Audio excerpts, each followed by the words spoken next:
We are Brightside Home Theater.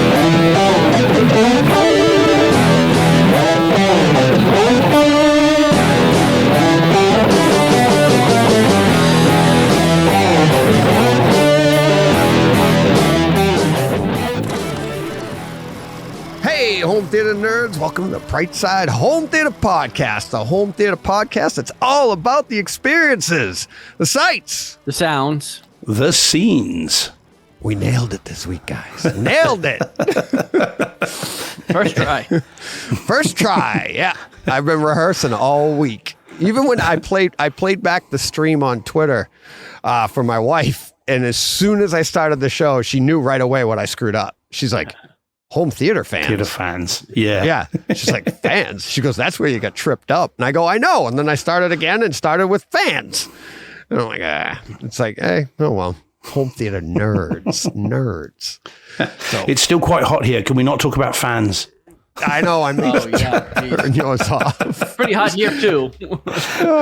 Yeah, but you've got your air conditioning. You guys do. did. You're right. Yeah. You're right. I heard that back last week too, and I was like, he had okay. So, how we doing, boys? How's our week going? How's everything Well, other than the temperature? Well, Yeah. Hot. Yeah, it says with his chilled margarita. Talk about the weather all day. Yeah, John, you're still pretty far away. Your voice. Yeah. Okay. I mean, Yeah. I can fillet Dad. the mic if that's what you need me to do. But Well, or turn it up or something. Yeah, your audio on is going to be like. Max. Is it really? Yeah. I mean, Oh, wow. Look at this. I see. Here we go. While we're talking cool stuff, Paul immediately jumps straight in. Says, if I change to a new mic, sounding extra smooth. Yeah, you turned yours up, but now John's is down to There a you level. So it's going to be tough to balance that on three tracks. See how we but go. See how we go. We're all right. You know, Yeah, we're all but, about the experiences, the sights, and the sounds. Yeah. It's not I enough mean, that you just look good, John. I mean, There you go. I got to have some flaws. See, the problem is every time I speak, it reduces the volume automatically. I turned it up and it just dropped it down two notches. Let's see here. Let me look. Edit mic settings for you. Automatically adjust microphone. Watch this. For John. Boom. Now try John. Try John. Okay. There we That's go. Yeah, that's it. good. So it was you, not me. No, No, it did it again. It just dropped. I know, but two I can. You can too. In the actual app that we're on right here, you can adjust your settings. You had it on automatic, which was pretty low. I just bumped you up to 120. It was at 100. Audio. Don't touch anything. Well, but it's still doing it. Is what I'm saying. It readjusted again. No. You should be good. It sounds good. Okay. I think. I'm looking at the lights on the. I'm not worried about that. I'm worried about what I'm hearing. See, you can't hear yourself. We can hear you, and it sounds louder now. That's what I'm saying. So All good, man. Whatever. yeah, get me Paul Hurt on the line. He'll tell you all about it. It's like it's Paul's on the important chat. that you can hear yourself, and if you can, you'd know what we were talking about. Okay. All right. Let's see. What do we got? Anything? I don't know. Let's see. Oh, you know what we got to get to? We got to get to our box of popcorn. We got another box of popcorn this week. Joe K found a loophole. AV Science.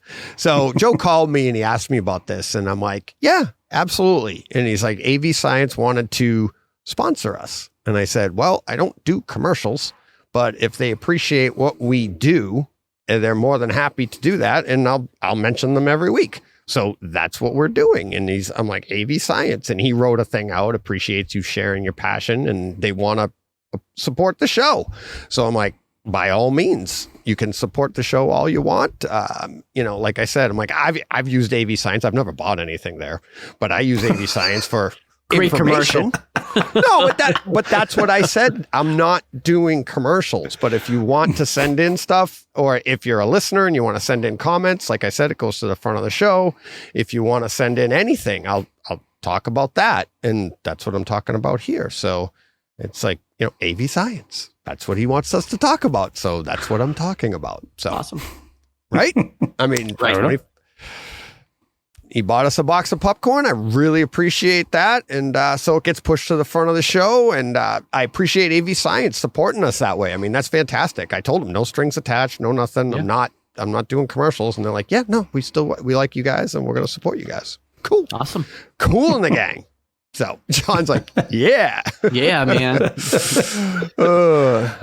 Tune in next week for a box of popcorn bought by incontinence pants sellers and, denture cream. And I know. Be the cheapest advertising. It'll be the cheapest advertising. In Blue Chew. Those are our new sponsors. Oh, Manscaping. Yeah, and Manscaped. Manscaped.com. Oh, if it got like that, I'd have to put a stop to it. I'd be like, it'd be the cheapest ad spend ever. To the end of the show, and I'd say, these are all of our sponsors. Watch the scroll. Seriously, because I don't like doing commercials and stuff, but I'm getting uncomfortable right now. I am apparently. I'd like to take any sponsor that wanted to be part of the show, but not my show. So. yeah, but then it gets into the show. It's part of the show, and you got to start talking. I don't like that. It's the experiences. That's what I'm doing. And I mean, we absolutely should not advertise at any point. It would be terrible to do that. Oh, that's good stuff. Let me get my bottle of Blueprint. John's drinking. We got Diet Red Coke, Bull, yeah. We Diet Coke. It's like, look at me. I can't drink it from this side of the can, but and in true home theater fashion, me. Yeah. I got it's just a thermos. It's a Captain America thermos, but I'm not sponsoring Marvel product. Yeah, exactly. I'm like, let me. That's my sponsor. I'll show you my phone. Let me take this call on my iPhone quick. Yeah, that's it. Yeah. I think I'll just stretch out of the way of my. Speaking of sponsors, let's do a little bit of sponsorship of ourselves here. We're on Twitter. We're on Steve's Twitter. We're on Brightside Home Theater Twitter. We're streaming in a bunch of places. I don't know what happened, but our YouTube numbers tripled last week. I saw that. For the show that came out on Friday. I didn't know 65 was that popular. That was the show title. Seriously. I was like, what the? I didn't look for, I don't know, till yesterday. And I was like, holy crap. The only difference was we were on Twitter. So maybe people are seeing it. And I noticed our numbers. We probably got maybe 10 to 15 more YouTube followers in that amount of time. So that was good. We're literally like 100 away from 1,000. We're at like 899 or something like that now on YouTube, which for us, we're just chipping away and growing slow. If you're listening, please follow on YouTube. Follow, tell your friends, because like I say all the time, I'm like, it does mean no good to tell everybody I know now about it because they're already doing it. I'm talking. If you're hearing me say this now, you're probably already a follower somewhere, right? So we got. It's up to you guys to tell us, to talk about us. I heard actually, was it Danny Speakers? Danny Speakers is the one that turned Paul Hurd onto it. Somehow they ran into each other online. So it's like, people are coming on all the time and it's great. Seeing new names in the chat and stuff. It's a lot of fun. So, all right. We ready to get to our first segment, our main segment, putting the milk at the front of the store, boys.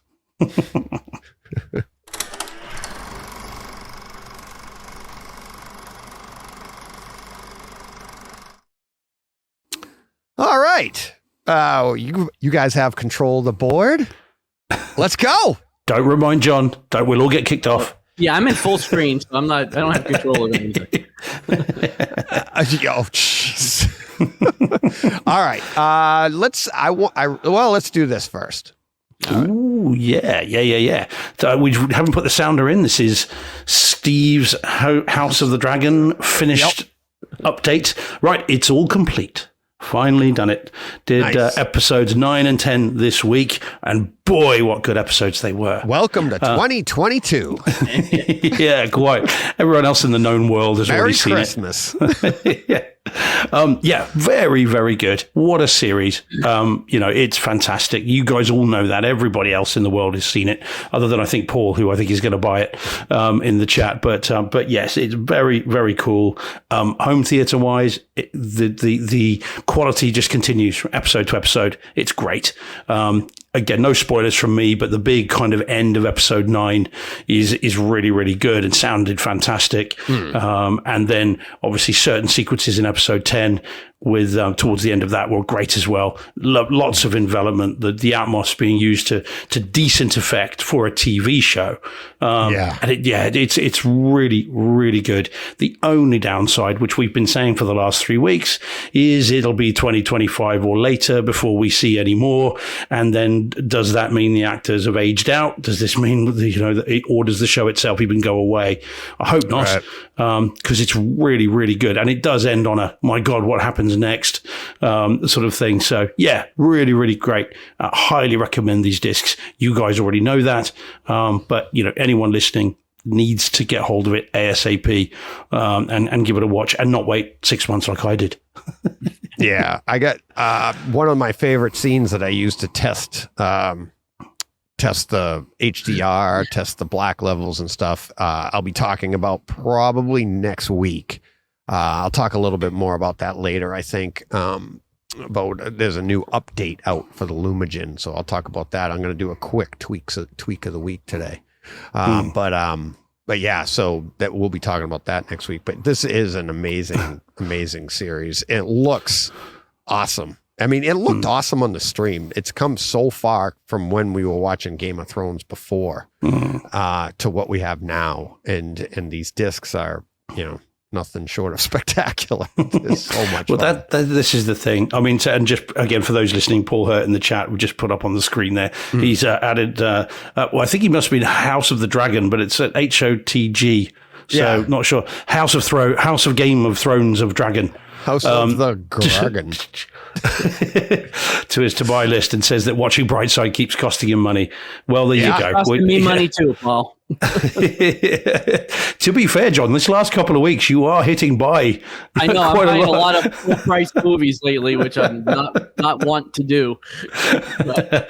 That's got to be done. But this is, as you say, John, Deej as well. This is these discs are fantastic. This series is amazing.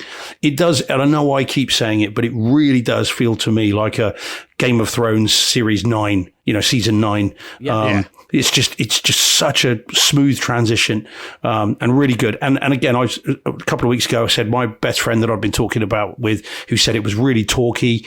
I don't get that at all. I haven't found that. When you've got dialogue, it's genuinely keeping interest. It's full of kind of what's going to happen next. It's great. And I could go back and just rewatch this tomorrow and not bored for a second. So yeah, really, really good. Yeah, there's a lot of details in the picture, a lot of fun details in the sound.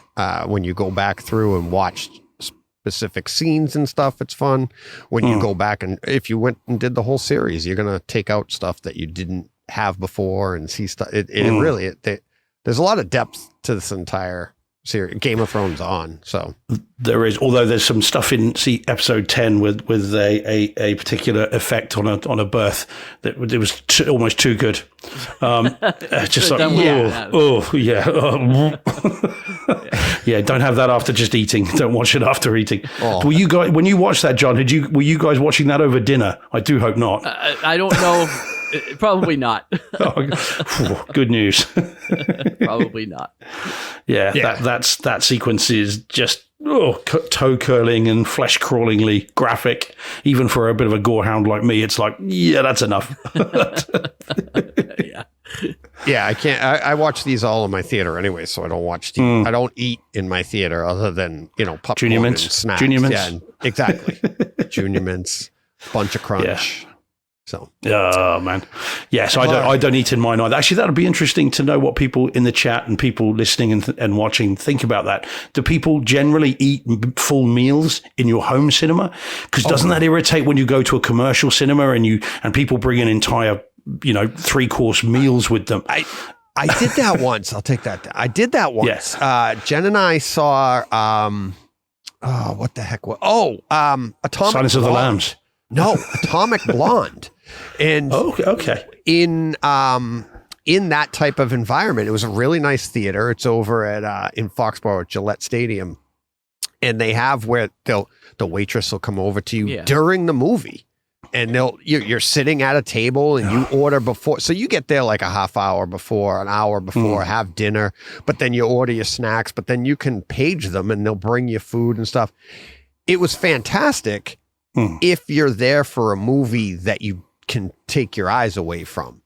Yeah. I hated it for Atomic Blonde because I was there for the whole, I was there for the experience of like an action movie. And I mean, she comes over and she's got her little light when it's like, whether it's me or the guy next to me or in front of me and you're walking around, I'm like, I've never been back. It was absolutely awful. The only other, I saw Borat that way at a cinema pub. That movie, it works. Yeah. That works because like you're sitting at a table and it's like, hey, bring me more popcorn. It's like sitting in your living room. But in my theater, no, I don't even recline. I don't do anything. I'm sitting in my theater. I eat my popcorn. I got my snack and a drink, and that's it. And I can honestly say in 5 and a bit years of Cinema George's existence, nothing other than popcorn, cinema snacks and drinks have been consumed there. I could not eat hot food in there. I wouldn't take a hot dog in there. I wouldn't put anything that would smell like that. Would just not happening. But John's obviously yours is different. Well, you watch when you're eating dinner. I consider but I don't watch anything I super care about. Like I'll watch TV episodes or things like that while we're eating dinner.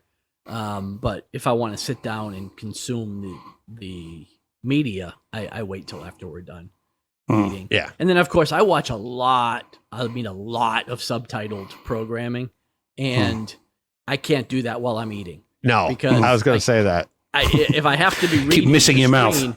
Right. I can't eat and be paying attention to reading the screen. So, so I don't do that while we're eating. But technically, it's basically an open floor plan. So from my kitchen table, I can see my screen and watch TV. So.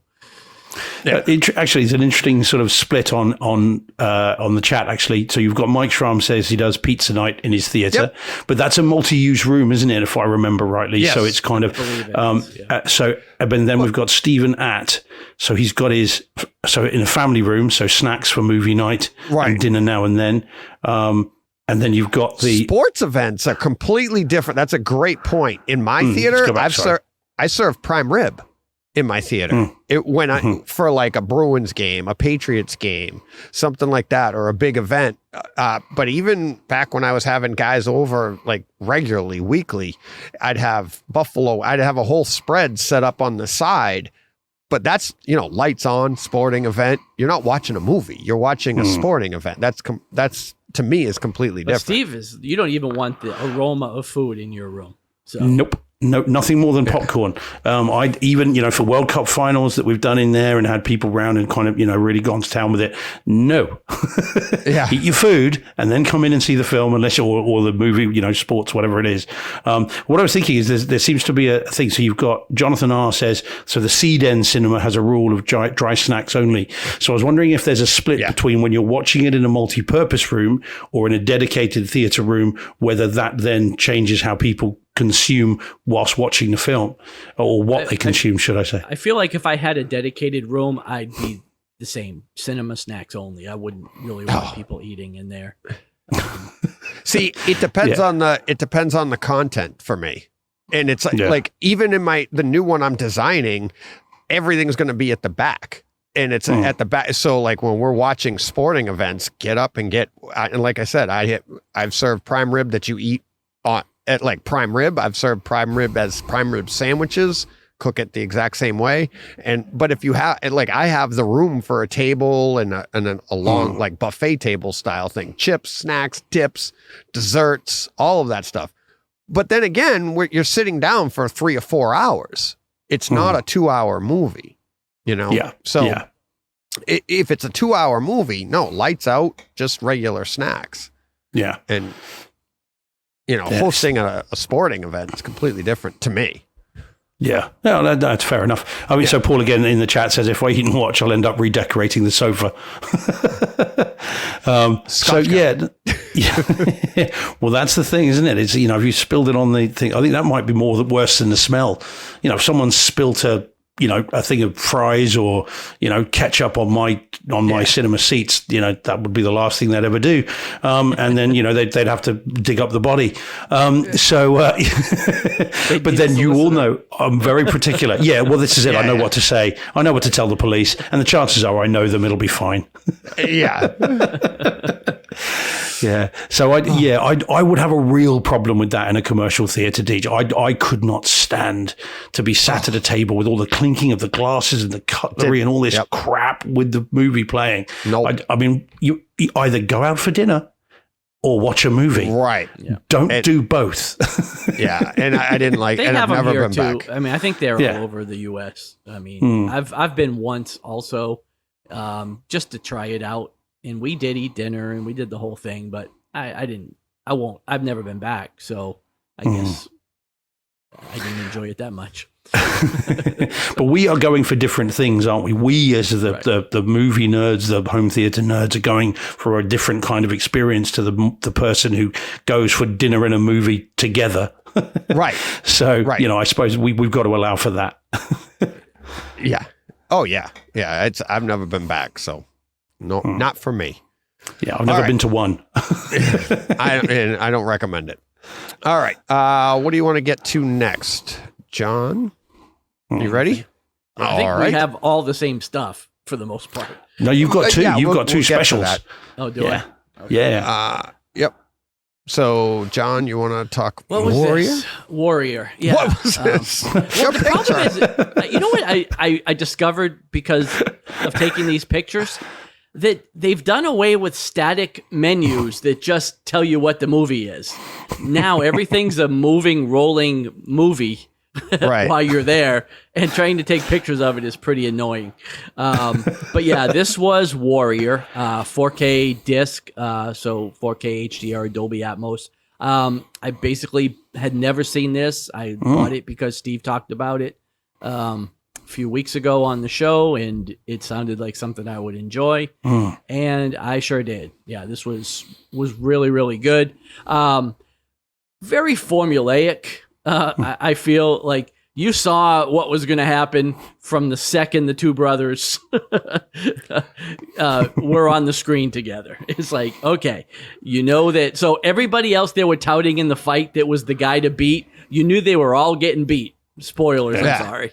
But because you knew what was going to happen, the two brothers were going to end up, in the ring. But this was a really good movie. I thought the performances were great. Nick Nolte was great. Tom Hardy was really good. And yeah, the soundtrack, the sound design was really good. I mean, the hits hit hard.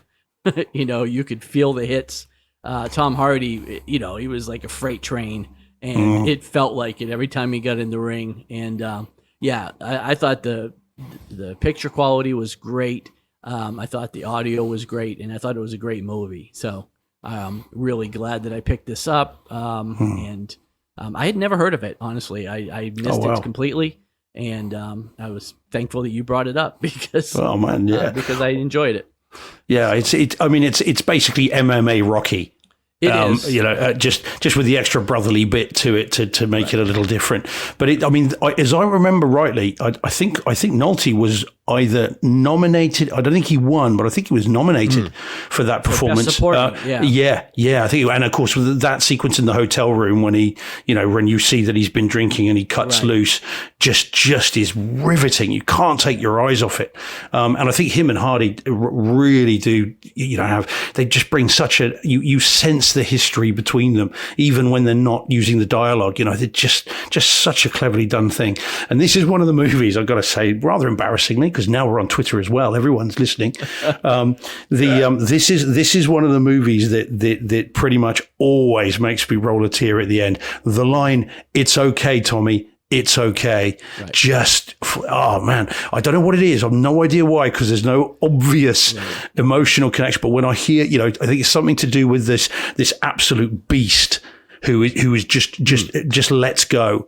And I think there's something about that I thought was just, it's so moving. It's beautifully done. And whilst it's all sweaty and they're beating each other to a pulp, and yet you just get that one line just gets me every time.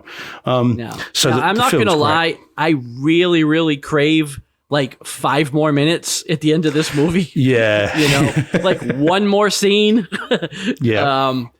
Because I feel, you pretty much know what happens, but I would have liked to have just kind of seen, hey, 5 minutes later, this is what happens.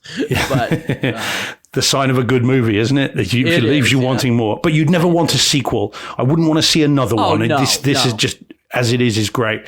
I wanted 5 more minutes, not 2.5 hours. Yeah.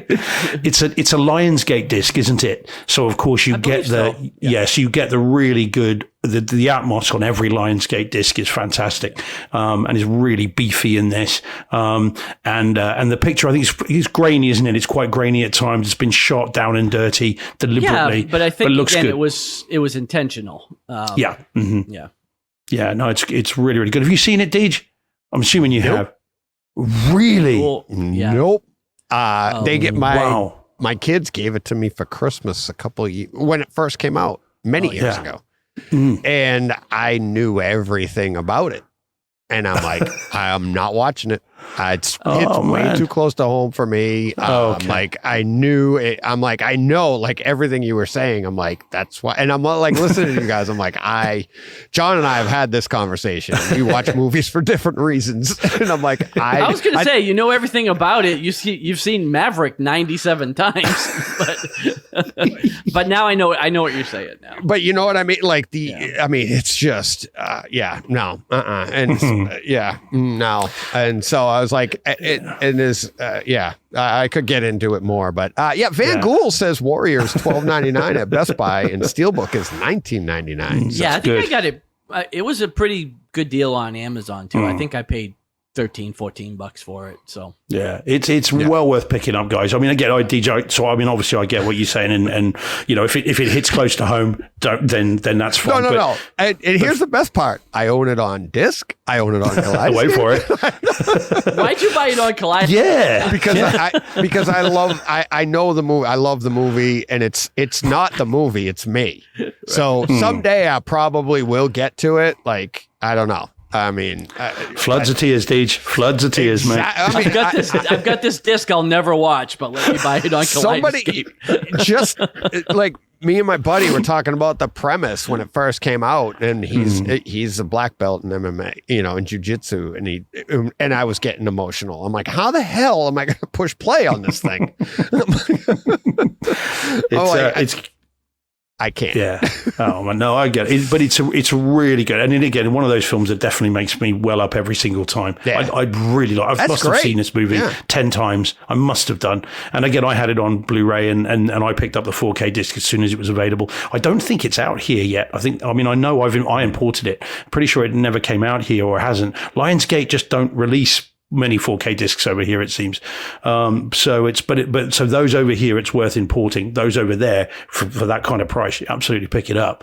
And of course, there's an extra layer of kind of truthfulness, because we know that Tom Hardy has recently won a number of jiu-jitsu competitions. So he's actually, and I think this is where he fell in love with it. I think it was on the back of this and the training he did for it, and he's kept that training going. And I think this is what then led to him winning tournaments for real. He won. Usually people start very young with that. Well, when you see him in movies, I don't know if you guys remember Rock and Roller. I don't know if you've seen that Guy Ritchie movie.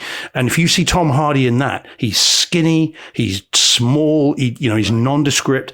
And these days, the man's an absolute, obviously with Bane and everything else, but he's an absolute, unit. He's ginormous. Not tall, but just really stocky. And I'm pretty sure this is where he started his training and kind of has gone from there. Don't think he'd done much before that. Tank in this movie. Yeah, he's a force of nature in this. Yeah. He reminds me of Russell Crowe in Gladiator and Tamura Morrison in Once Were Warriors. These absolute force of nature performances where you would not, you wouldn't want to upset him at all. Yeah. It's very good. Let's see. You ordering the pop-up book, Deej? No. Actually, I was just... He's trying to buy the Blu-ray. Yeah, the Laserdisc. Yeah. I was actually just checking to see what it had on Kaleidescape, and it is 4K with Atmos. So yeah. Yeah. So Van Gould's just saying in the chat that Tom Hardy was skinny in Star Trek Nemesis. I wouldn't know. I've never seen it. Oh, yeah. I did. Yeah. You guys have seen them, I'm sure. Yeah. No, that's a great one. That's a great choice, that one, John. I'd forgotten I'd mentioned it, to be honest, I must admit. Yeah. So that's very cool. I'm glad you enjoyed I do pay it. attention. Yeah. No, man, no, it's awesome. Almost everything I watched this week was on your recommendation. So. That's okay. I've got plenty more. all right. Let's see. What do I want to go with next? Let's do Steve will like this. Okay, I'll be back in about 5 minutes, guys? Yeah. Oh no. So this was part of my Father's Day. So you can see right under it. You have on my. We're talking about Fast X. Yeah. It dropped early. Real early. It was in the theaters. It landed in the theaters like 4 weeks ago, and it was out to digital, and I was able to get it on Kaleidescape. So that's where I bought it. Right. I think I pre-ordered it because I've got them all anyways. But yeah, I had already done, and we forgot to mention it, but we'll talk John Wick 4 probably next week, John. Because Steve's going to watch it this week, so we'll move that one to next week. I thought he had, but that's yeah. So did I. That's what we were talking. I've seen the first 5 minutes on it, but the rest of it, it's got to be watched at a very particular time because of the sheer power of that. Yeah, that's definitely one worth waiting for the three of us to be able to the input on that one. So I finally got to see that. I hadn't seen it yet, and then we're talking about another movie in a minute, and but anyways, Sunday morning, Father's Day, I watched John Wick, and then right from that went right into Fast X. And I didn't put John Wick in the show notes because I've already talked about that in the past, but it's amazing, absolutely amazing. I'll be mentioning it briefly in a second, but Fast X, oh my god, so realistic, guys. Yeah. I'm sure. I didn't know you could do that with a car. I really enjoy this franchise. I know, Steve, this is like oil and water to you. I don't know. It's like, did they film all these in Spain or something? Is something what happened to you? One of them they did, yes, on a closed highway in Spain. I don't but no, the first one is great. I love the first one. I really like that movie, and I've seen that loads of times. Again, I've got that in 4K. It's 2 to 473 that I'm less keen on. Just can I just say, Deej, before you talk any more about it, I think you're trolling me with that picture. I had no idea. So we've got Fast X, next to that Fast 8, next to that The Fifth Element. Deej, what the heck? I know. I didn't do that on purpose, but nice of you to notice. I really think it's Fast 10 also. But it is. Yeah. But it's just Fast X, Fast S. That's the idea. But yeah. Just okay. I'm just saying. So, I don't know. Pedantry corner. I know. Exactly. Yeah. Fast X, Fast 10. But it's like Fast X is like the play on. They said when it came out, it's like Fast X, like Fast S. That's how you're supposed to say it. So, but on Kaleidescape, 4K, Atmos, everything in this is over the top, right? And it's supposed to be. The colors, the vibrancy, everything from beginning to end on this thing. I had a blast with it.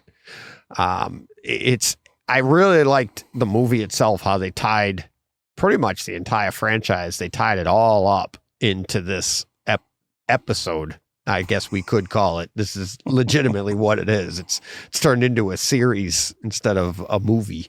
But yeah, it's a lot of fun. If you're a fan of the franchise, and you haven't seen it yet, I don't want to talk spoilers or anything like that, but plenty to take in from the entire series, all the way from Fast and Furious, all the way up to 9. Easy for me to say, but I like it, and I'm looking forward to Fast 11. XI. Because XI. Yeah. Fast XI. I don't know what they're going to call that one, because they've had new names for almost all of them, right? Yeah. Hopefully Fast and the Furious Never Again. That'll be a great title. No more required. I don't think so. The way they're doing this with the generations of people. I think he said he wants this to be a trilogy. Didn't Vin Diesel say he wants this Well, we've got to be careful with trilogy? spoilers. Yeah, we've got to be a little bit careful, Well, I because the haven't reason seen that it's a trilogy is because of the what happens at the very end, isn't it? Oh, I Without don't know. saying what that is. Like you Yeah, said, I just know he did an interview Yeah. saying, I haven't seen any of them other than the first couple. Oh, really? Oh, I stopped at yeah. Tokyo Drift, so whatever that was. Number 2 or 3. 3. Yeah, number 3. Yeah, I was yeah, done yeah. after that. So see, I liked that one, and then I liked how later on they bring in, because each one has a different group of characters, but then they got far enough in that all those characters are coming back, and that's the whole theme of this one, like family, they're all together, and I liked it. And especially on Father's Day, it really, it sounds stupid, but it hit home. You're like, oh, it's family. It's absolutely ridiculous. It's ridiculous. It's all ridiculous. But aren't most of these movies? well, anyways? so is John Wick 1 through 4, but Right. that doesn't mean they're not fun. I'd say these are a little more ridiculous. Really? Well, yeah. Well, didn't they drive a car into space in the last one or something? Well, yeah, I think So, in 9 they went to space, right? Yeah, then they strap a rocket to one of them or something. I don't know. Yeah, it's just like In fairness, I have tried to watch them. This is not like ones that I've just like Harry Potter. I've only seen the first one, and I know I hate the others. Whereas these, I have tried to watch them occasionally. And the last one I think I watched was Fast 8, and I got 30 minutes into it, and I just could not. I had lost the will to live. Yeah. And that was not in the cinema room. That was on a small TV whilst I was on holiday. Well, that's part of the issue, Steve. These things are meant to be enjoyed in a cinema room. They're not meant to be on sure the delivery method doesn't matter, does it? Yeah, it does. If it doesn't, then why'd you waste all that money on your room? I know. Everyone that listens to this regularly, and John, anyone that listens regularly, hopefully you notice that we flip-flop. Well, you don't. I flip-flop on this all the time just to be awkward. That's what I'm like. I don't think you know which side you originally had anymore. Yeah, it depends on the circumstance, really. Right. It's so funny. Yeah. But I have tried to watch them, and I just can't. I lose the will to live. And I don't dislike the people that are in them generally. Vin Diesel's, again, I really enjoyed Bloodshot. I thought Bloodshot was great, and you Vin enjoyed Diesel's it a thespian, six for God's times. Sakes. Yeah. Oh, was he? Oh, right. I'm sorry. I thought he was a bloke. Oh, never mind. Anyway, and the people that are Thespian. Oh, I see. Oh, thespian. Right. Gotcha. I thought might have had a lisp. So I like the people in we're them. off It's just Twitter. that when they come to, yeah, that's it. Yeah. Oh, you're joking. At the moment, Elon will put us up front. We'll be CEOs this time next week. So I like the people in them. When they come together in this just ridiculous anti-gravity car stuff, and again, every now and then he goes, family.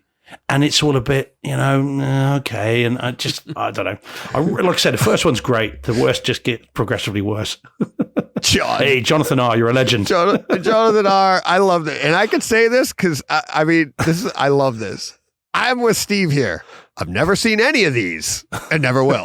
It's like, well, then why do you know you're with Steve? Life's too short. John, I get you. Jonathan, that's what he's saying. That's what he's saying. Yeah. He goes, way too many other things to watch. But it's like, I've never seen them and I hate them. Wait, what? Yeah, well, yeah. Oh. No, and that's what I like about them too, is like they're absolute bubblegum, popcorn crap. Leave brain at door and just have fun. And what's fun, I think why people started to not like them is because the first one was as grounded as you can be in a movie like that, right? And then they got progressively worse and worse, like the John Wicks, really. Yeah. But when we get to John Wick, we'll talk more about that. But by the way, DJ, again, looking at that graphic, just super quick. Can you pop that back up a second? Yeah, just looking at that one. You've got Final Score as well. Oh yeah, John, that's the one we were talking about. The Dave Bautista soccer. Die Hard in a football stadium. Didn't I buy that on the show? You probably I think. did. Maybe. Yeah, I think you might have done. Yeah, I've still never seen it. Yeah. I haven't either. Yeah. So we're the football fans. Right. Yeah. And DJ's the one who owns it. Yep. There you go. But probably hasn't watched it either. No, obviously no. Nope. Looks good. Don't be silly. Yeah. It's got a great tile. Yeah. Right. I'm starting to think, DJ, you don't watch a film until you've bought the 5th copy of it. And then it's kind of, now I need to see it. That's how I know it's quality. It's like, they keep pushing it out in different versions. You got to know it's real. Oh, all right. Let's have John do some talking here. Oh, okay. Ocean's 11. This was Ocean's 11. This was on Blu-ray disc, 1080p, DTS Master Audio 5.1. I had just was surprised that I didn't own this movie on Blu-ray because I had an itch to watch it recently, and I went looking and I didn't own it, so I promptly went and bought it. And this is one of my all-time favorite movies. I really, really love this movie. Hadn't seen it in a while. I guess I had not upgraded my DVD copy, and I don't own my DVDs anymore, so I no longer had a copy of this. But yeah, I mean, the disc itself is a little unremarkable. I mean, it wasn't really a tour de force in the audio department. You know, if anybody that's seen the movie, you'll know. I mean, there's a couple of tongue-tied. There's a couple of explosions. Catchy, isn't it? Yeah, and they hit okay. You know, there's some good rumble to a couple of the explosions, but this is this is a heist movie. It's fun. Like I said, there's not a lot of car chases and gunshots and all that kind of stuff. But for a Blu-ray, I thought it looked great. Like I said, sounded fine. But yeah, and I mean, nobody's has not seen this movie, right? Everybody's seen it, so I'm not telling anybody about it. But if you've never seen it, I mean, do yourself a favor, because like I said, this is great. I've seen this a number of times, but hadn't seen it in a while, and I thoroughly enjoyed every minute of it. And yeah, it's just a great movie. So cool. It is a great film. I've got the Blu-ray. I've got the first, all three actually on a trilogy set. I think they released. I'm surprised they haven't come out in 4K actually, because these movies are all about the look, I think, rather than the sound. I mean, they're supposed to look glamorous. Everybody looks incredible. That it's all all the suits are impeccably done. It's all very visual. So you'd think Warner's would have released these on 4K, probably coming quite soon, I imagine. I hope so. But yeah, it's a great movie, and it's a very easy watch, isn't it? It is. It's not a movie that you've got to kind of again. This should be one you can have dinner to, because Brad Pitt's eating every time you see him in this. But you can kind of just watch this and just let it wash over you. It's a very very well made film, and again, it's just a film where everyone just looks cool. Well, and everybody just looks like they're having the time of their life. They look like they're legit all buddies that decided to get together and make a movie. Like George Clooney and Brad Pitt seem like they've been best friends forever. They just have that chemistry, and all of them do, but those two especially. It is just a fun, like you could tell everybody just had a great time making this movie. Or at least you hope they did, but it feels like they did. Because, I think they did, especially the way they went on to make so many more. Yeah, a couple together, and then bring in other people and. It just like just like Fast and the Furious. It's all about family. It's, So, Jonathan R. with the Ocean's 11, very good movie. Good pick, John. Just wanted to, just in case you were doubting yourself. Yeah, well, I wasn't sure. And again, another just really crappy DVD menu or Blu-ray menu screen. Yeah, this one. Figure out how to get rid of special that. features. But I couldn't figure out how to get rid of it. Like it wouldn't go away. So. Yeah, these were the strange, ill-fated DVD Blu-rays from Warner's where the film would just start and you've got to know which button on your remote to press to bring up the special feature. It wasn't clear. They did a number of these, and they were really weird. And what's really difficult with them is trying to swap, because they used to default to Dolby Digital, and you'd have to then try to find the menu to then tell it to play in Dolby True HD or DTS HD. There are lots of these, and it's a really and if you've got a Logitech, you're right, because this did just go right into the movie. It didn't even go to the menu screen. So you then, if you use a universal remote like a Logitech, like we do the Harmony Elite, there's not really a button on there to then bring up the menu that you need to then change the audio. So whenever I play one of these, I have to go and get the remote for the actual DVD player, and then 4K player, and then actually change it using that remote, because the Logitech doesn't have the button. So these ones were frustrating. Warner's, I don't know what they were doing with this. These ones, they did it for a while too. Not anymore, thank goodness. But yeah. So anyone that does have these, check when you put them in that it's in lossless audio, because they used to default to Dolby Digital. Did you check, John? By the way, I'll just say I don't even know. Now that you're saying that, I didn't change anything, so I listened to whatever the default was. You might find it was in Dolby Digital, and it's just upscaled. Maybe that's why I found it unremarkable. Maybe I'll go back and check that out. Fantastic. Dark Knight does that. The Dark Knight 4K disc does it. The 4K of Superman from 1970 doesn't default. It doesn't default to Atmos. There's still I'm not mistaken. Game of Thrones didn't default to something I watched. Right. I think Game of Thrones does not default to Atmos either. You have to go in and every time you change the disc, you had to set it up again, which was super frustrating. But it would remember it from episode to episode, like on the same disc. But, and we did them like 3 episode chunks anyway, so we watched one disc and then moved on. But still, every time you start, you have to set that menu up, and it was irritating. So. Yep. So, all right.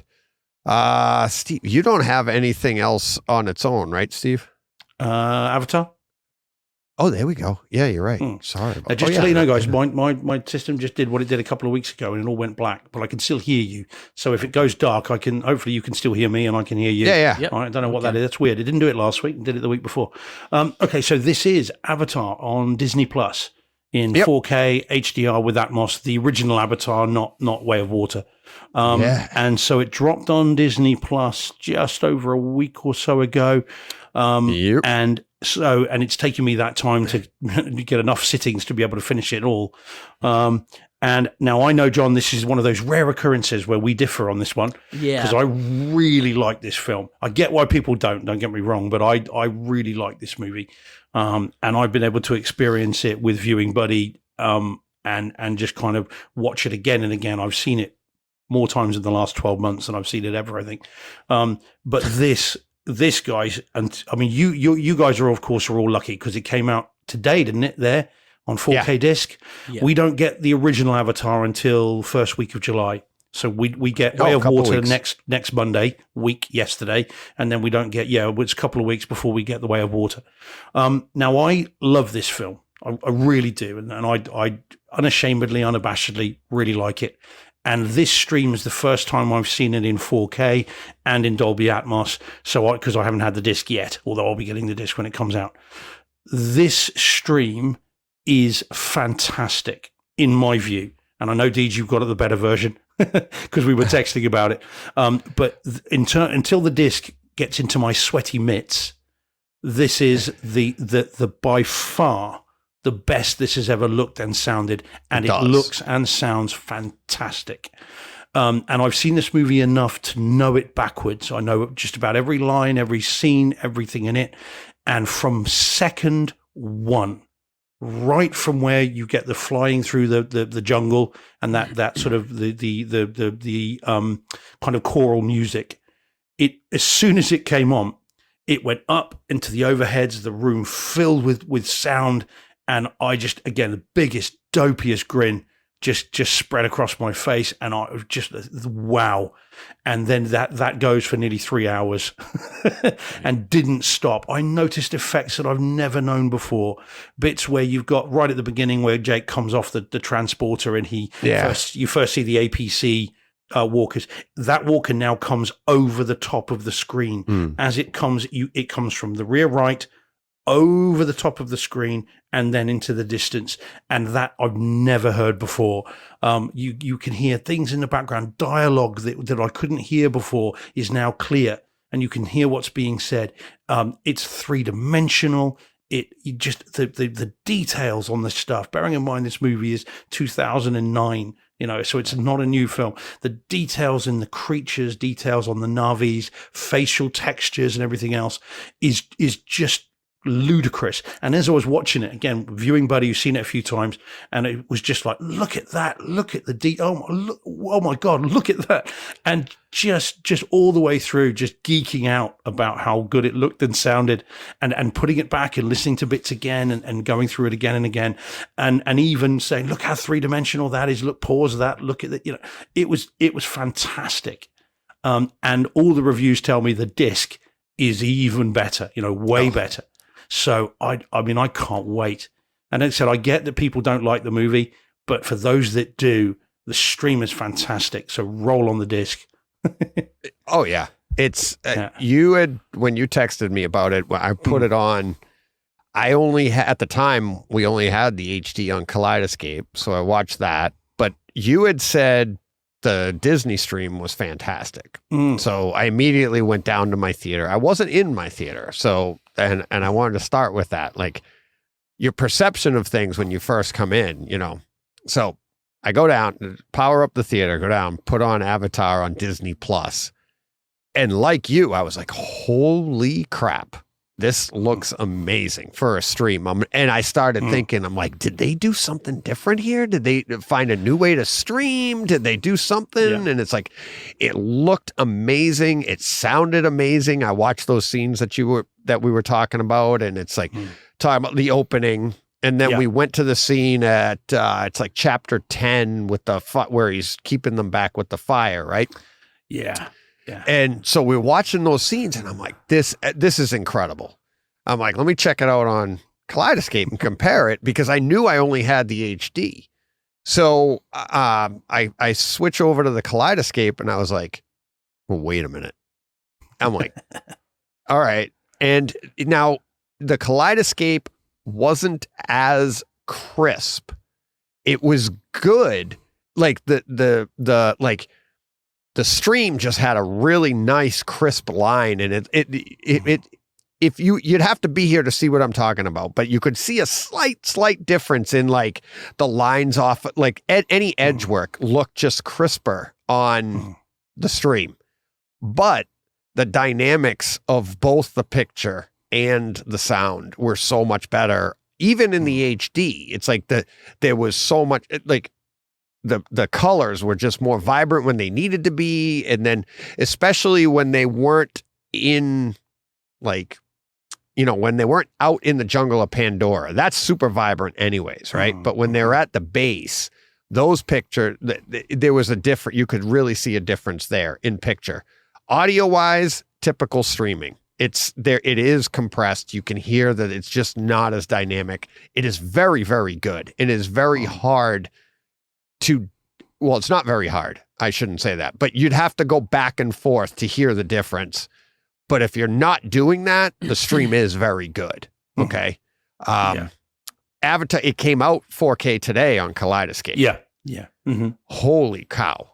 It's now now it's the super crisp look plus the vibrancy, and the Atmos track is now I am not up mixing. Like we were before. You're absolutely correct. It is an absolute amazing track. I watched all those scenes over again before for show prep. Take one for the team. It is absolutely amazing. So Avatar on streaming. If all you're doing is streaming, stay with that, because this stuff is getting so good. It is getting so good. We're like 5 years away from it being pretty much equal to what we have now. And it's such a small incremental step each way. I think, like I said, when I first put it on, I thought they reinvented streaming. It looked that good. But then when you see the physical release, can't wait. It's just amazing. It is. It really is. So I love what they're doing. This also, I wanted to take a moment. This also gives me a lot of hope for The Abyss. Ton of hope for The Abyss for this year. But they put this much love and care into this. And I think this is a lot of people were nervous because of T2. And to have Avatar come out like this, I don't mind T2. I like T2. Yeah, me too. But it's not Avatar. It's not that good. No. It's not as good as this. I'll take it. I love T2. But if he does anything close to what they've done here with Avatar, with T2, with The Abyss, where it's going to be awesome. Well, you say that you thought they'd done something different with the stream. Well, the streaming is the same, but of course the remaster has been AI enhanced, hasn't it? This has been done with a new AI HDR mastering process. So it is something different and something new. Now, I mean, other than it's AI and it's new, that's all I know about it. Right. But it is. So they have actually done something different with them. And this is one of the first ones they've done. So hopefully, they'll do that with The Abyss. But I do get the impression that this particular film, as with The Way of Water, was shot at very high detail levels anyway, with very specific lenses. And I think this movie lends itself to that extra kind of look, and the HDR, of course, and all that kind of stuff, because it's all there. But I mean, I love it. I mean, John, it might even be worth a little revisit of some scenes. You haven't got to watch the whole thing, but I would suggest on a 120-inch screen, this will look like you've just stepped into a David Attenborough documentary. Right. There are times on this that this looks, and again, funny enough, DJ, having seen it, I mean, I've got this. I'm a bit like you with Bloodshot on this. I've got the 3D version. Can you still hear me, guys? Too, Yeah, just can you hear me? Right, my screen's gone black again. That's weird the way it does doing that. I've got the 3D one. I've got the normal version. I've got the director's cut of this, and then obviously now the stream, and I'll have buy the 4K disc. And I've seen the 3D one numerous times, including on the big screen in the cinema room. And yet I will take this over that in terms of even the three dimensionality all day long. That opening shot of Jake coming out of the cryo tube, and that shot that goes right down the ship looks just as three-dimensional on this stream that it does on the 3D disc. Yeah. But now you get all the detail as well. So, I mean, it really is worth going through. So, John, I'll be curious to see what you make of it, even if, just watch a few minutes, and just see what you think. I think you'd be probably quite pleasantly surprised. And also with the Atmos audio as well, even if Blue Cats in Space doesn't do it for you, the sheer home theater experience might do it. Yeah. I'll check it out. I've seen it. I own the Blu-ray. I mean, I've seen it more than one time. Yeah. I see. Oh, okay. Not my favorite though. I just really. I get that. Yeah. I don't know what it is. I'd say leave the Blu-ray in the sleeve and just. Well, I'm not going to throw on the Disney Plus. I'll watch Disney. Yeah, I'll pull it on Disney Plus and see. Because it is fantastic. Disney Plus. So, do you know what? If they carry on like this, they're going to get to the point where they're going to rival Apple TV Plus with some of the stuff they're putting out. Is just mind blowing. It's getting there. It's getting. I'd say the only difference is Apple TV Plus's stuff is all pretty much original, and they're putting out original content at this level. Right, where they're remastering Disney Plus, and if they get to this level, say with like Mandalorian or any of the series that we have one starting, what you call it, Ahsoka starting tomorrow? Yeah. I think isn't it August? Secret Invasions tomorrow. That's tomorrow, right? Mm-hmm. Sorry, I knew something was coming tomorrow. But so if they can get close to this stuff, I mean, then we're talking. Really, I mean, I'm really excited for this. Really excited for all this stuff. So good stuff, Steve. All right, what do we want to do next? I got. Let's see. We'll do this one. Let's go to the movies. I'm curious to see what you guys made of this. So, The Flash. Yeah, The Flash in theaters now playing in theaters. I don't know for how long. Well, you might have it on Kaleidescape this time next week, the way it's going. I pre-bought. Now, here's what's real interesting. I pre-purchased it, and it was one of the most expensive pre-purchases I've had to make in a long time. How much? $39.99. Yeah. Wow. For a pre-purchase. And I was like, most of them are $24.99 pre-purchase or $29.99. And now this one, I actually hesitated, guys. It's like, for a nanosecond. $39.99, to be honest with you. But anyways, what did you guys think? John, tell me, I want to know what you guys think first before I tear it apart. You want me to go first? I thought it was fine. Like it wasn't great. Yeah, you should have gone first. This I've mentioned it before on this show. This is one of those movies where I almost wasn't even going to go see it because I had a lot of problems with Ezra Miller and his off-screen behavior to the point where it really soured me on him as an entertainer. And I found him the worst part of this movie. Honestly, he was grating. And at one point, he makes fun of himself because I don't think it's a secret that there's two versions of him in the movie. And he even pokes fun at the younger version of himself and how annoying he is. But failed to realize that he is that annoying as the older version of himself, too. I thought Michael Keaton was a bit wasted here, even though it was great to see him back on screen. I thought Sasha Calle did a great job with what she was given to do, but ultimately it was fun. Like, I didn't hate it, but I didn't love it. So I wouldn't pay $40 to own it at home. I will want to see it at home because it's got the sights and the sounds, even though famously, I guess by now the CGI is a bit questionable, and I don't know, even though the director is saying that was intentional, that might be a little bit of stylized. That's back what up. I thought. Maybe he's trying to cover his tracks a little bit. I don't know. I don't know. What did you guys think before I go on? Deej, do you want to jump in? I don't know. Which way are you going? Because how I'm going to come down. Well, I think I'm going to be in the middle then. I think I'm going to be in the middle, as I literally and figuratively. So now full disclosure, I did not see this in theaters. I was fortunate enough to be given a pre-review copy. So it's a screener essentially. And it's only in 1080p and it's only in, it's only 2-channel. Okay. So I did not watch this in the cinema room. I watched it in my front room on a 46-inch TV. Yeah, well, no, it's fine. It's okay. Because I'm like John. I was not about to necessarily go see this in theaters. Famously, as you guys know, I've got to be something special to get me to go to a commercial cinema because I know I could get these things quite soon.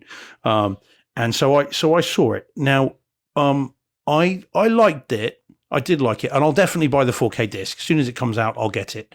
This to me is kind of the third DC EU movie, which is it's okay. I enjoyed it with Black Adam, Shazam, Fury of the Gods in this one. I'd put them all on an exact level, all about the same of it's okay. I don't know much about DC. You guys are my DC gurus.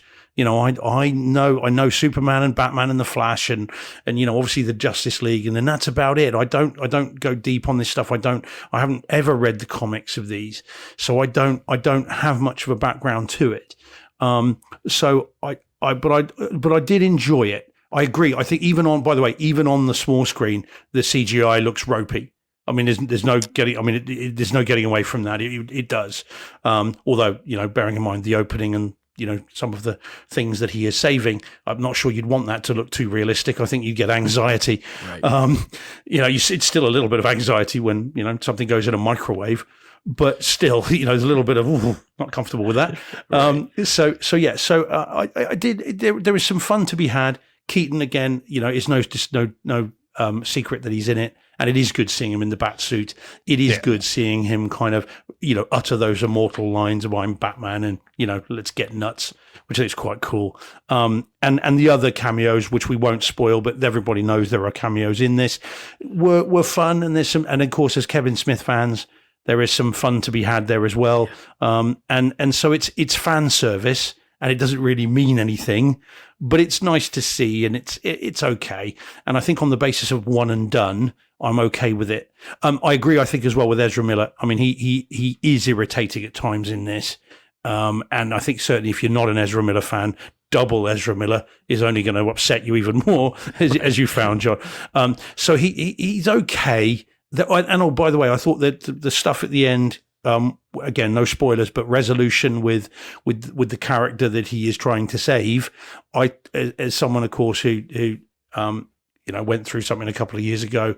I'm choosing my words carefully. Right. There was some emotion there. Sure. Yeah, there was, and I think that, and I think that will resonate with a lot of people who over the last few years have been through something similar, and I think that will resonate, and it did with me more than the rest of the movie did, really.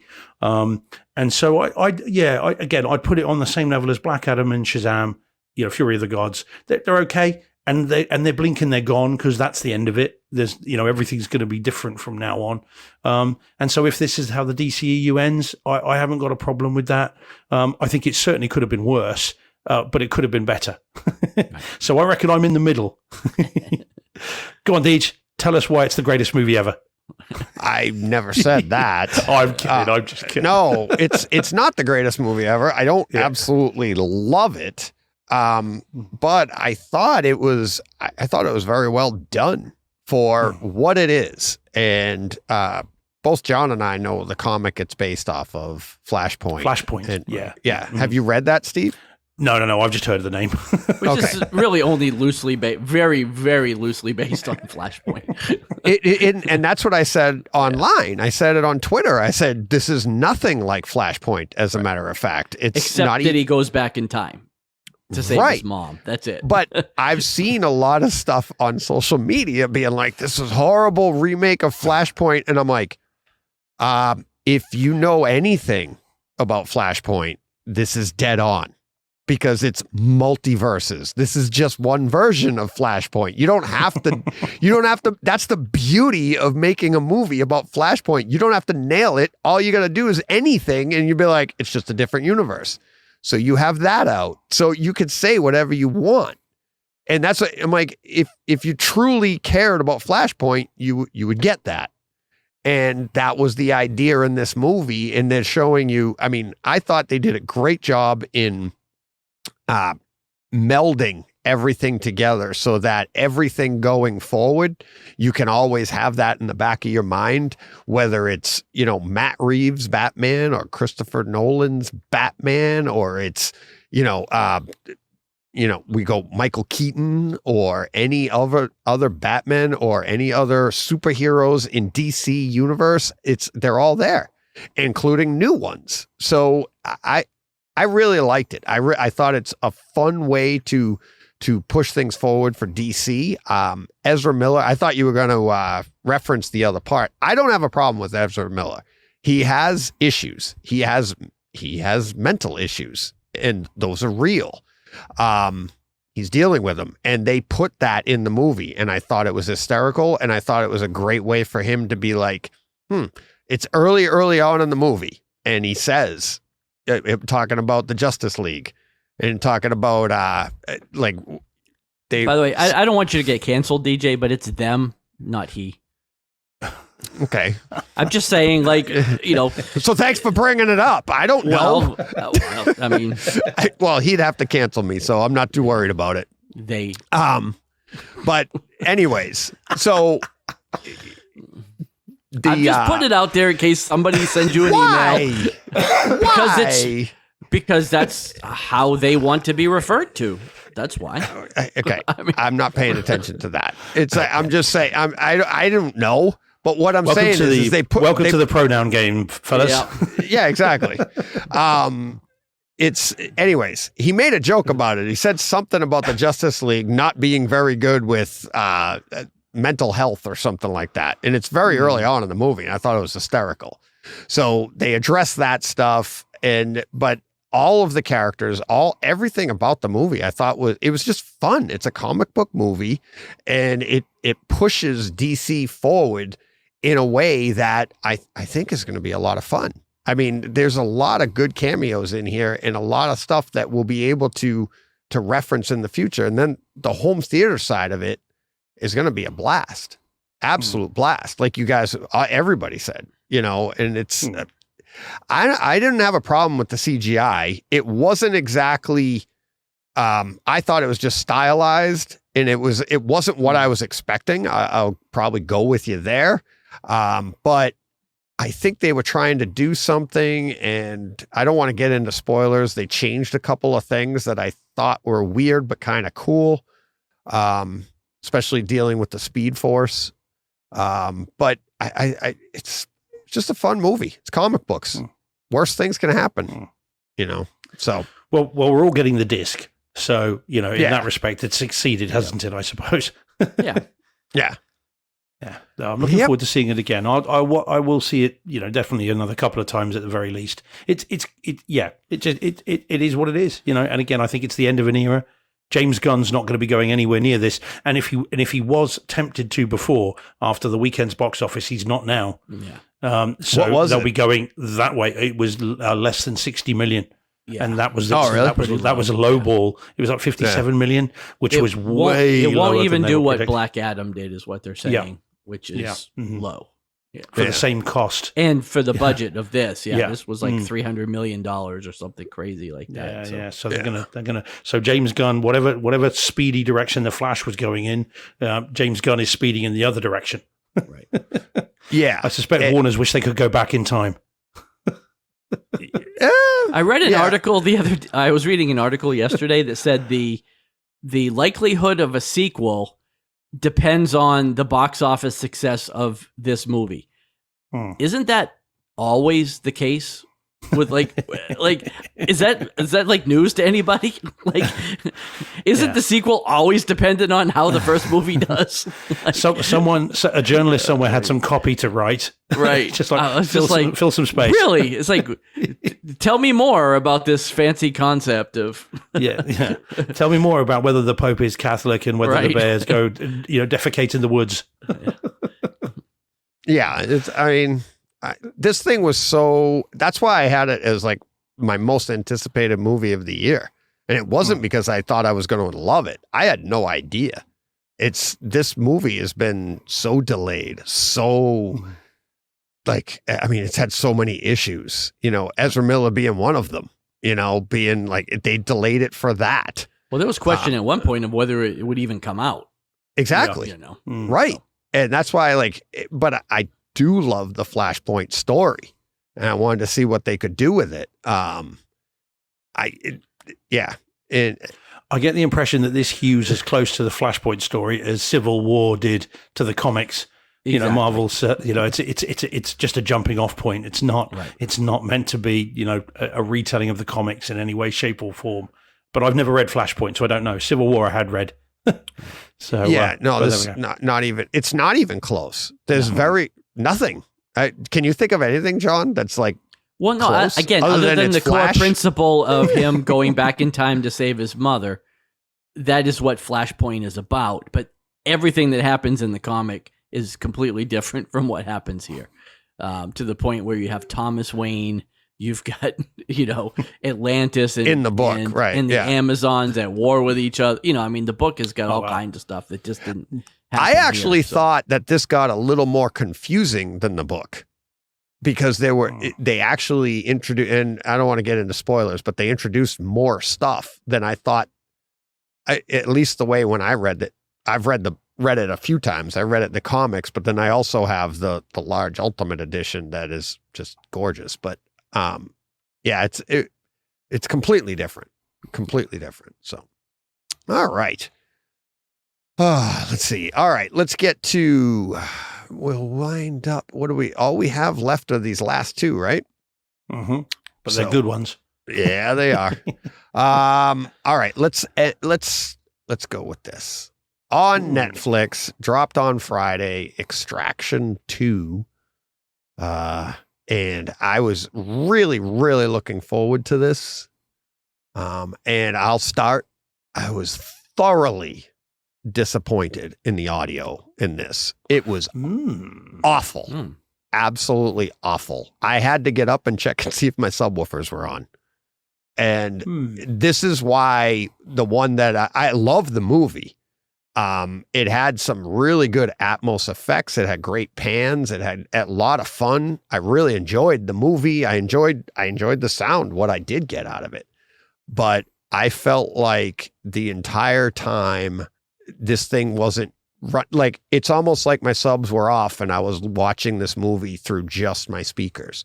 Like if you've ever disconnected your speakers and watched any movie and you're like, you still get decent bass, but you're not getting that low. And I got none of it. And then that's why I ended up, I was talking earlier about John Wick. And I was like, let me go back into it. And so I put on John Wick directly after this. And I was like, I started it. And it's like, there's a, where is it? I got a time stamp here somewhere. Anyways, I'll come up with it when you guys are talking, but there's a time stamp. The bass in John Wick is amazing. It's awesome. And I just wanted to redeem my system. I'm like, make sure it wasn't me or like maybe something was wrong and it wasn't. And I even went back to it later to see it at a different time. Like maybe it was the stream or something. And it's flat. It doesn't have that bass in it. So what did we could talk about the movie too, but what'd you guys think? John, do you want to go next? I mean, I didn't find that, to be honest with you. I mean, again, my system and setup is a little different than yours, but I mean, I felt like it had some bass moments. I thought the surround sound, I thought the use of the rear channels was fantastic in this movie. I mean, there was so much gunfire and voices and especially in the, no spoilers, but in the prison scene. I mean, my surrounds were all working overtime. Like I had stuff coming from everywhere. Yeah. I mean, I'm not going to say it's not John Wick, like you said, but right. I didn't feel at any point like I was missing bass or that it was lacking. I thought visually, it looked great. The Dolby, not Dolby Vision, but the HDR looked excellent. I mean, I thought it wasn't quite as good as the first one, if we're talking about the movie itself. Yeah. Although I did also thoroughly enjoy it. Like, I really thought it was great. I love the fact that it seems like this is being set up to be a franchise for him.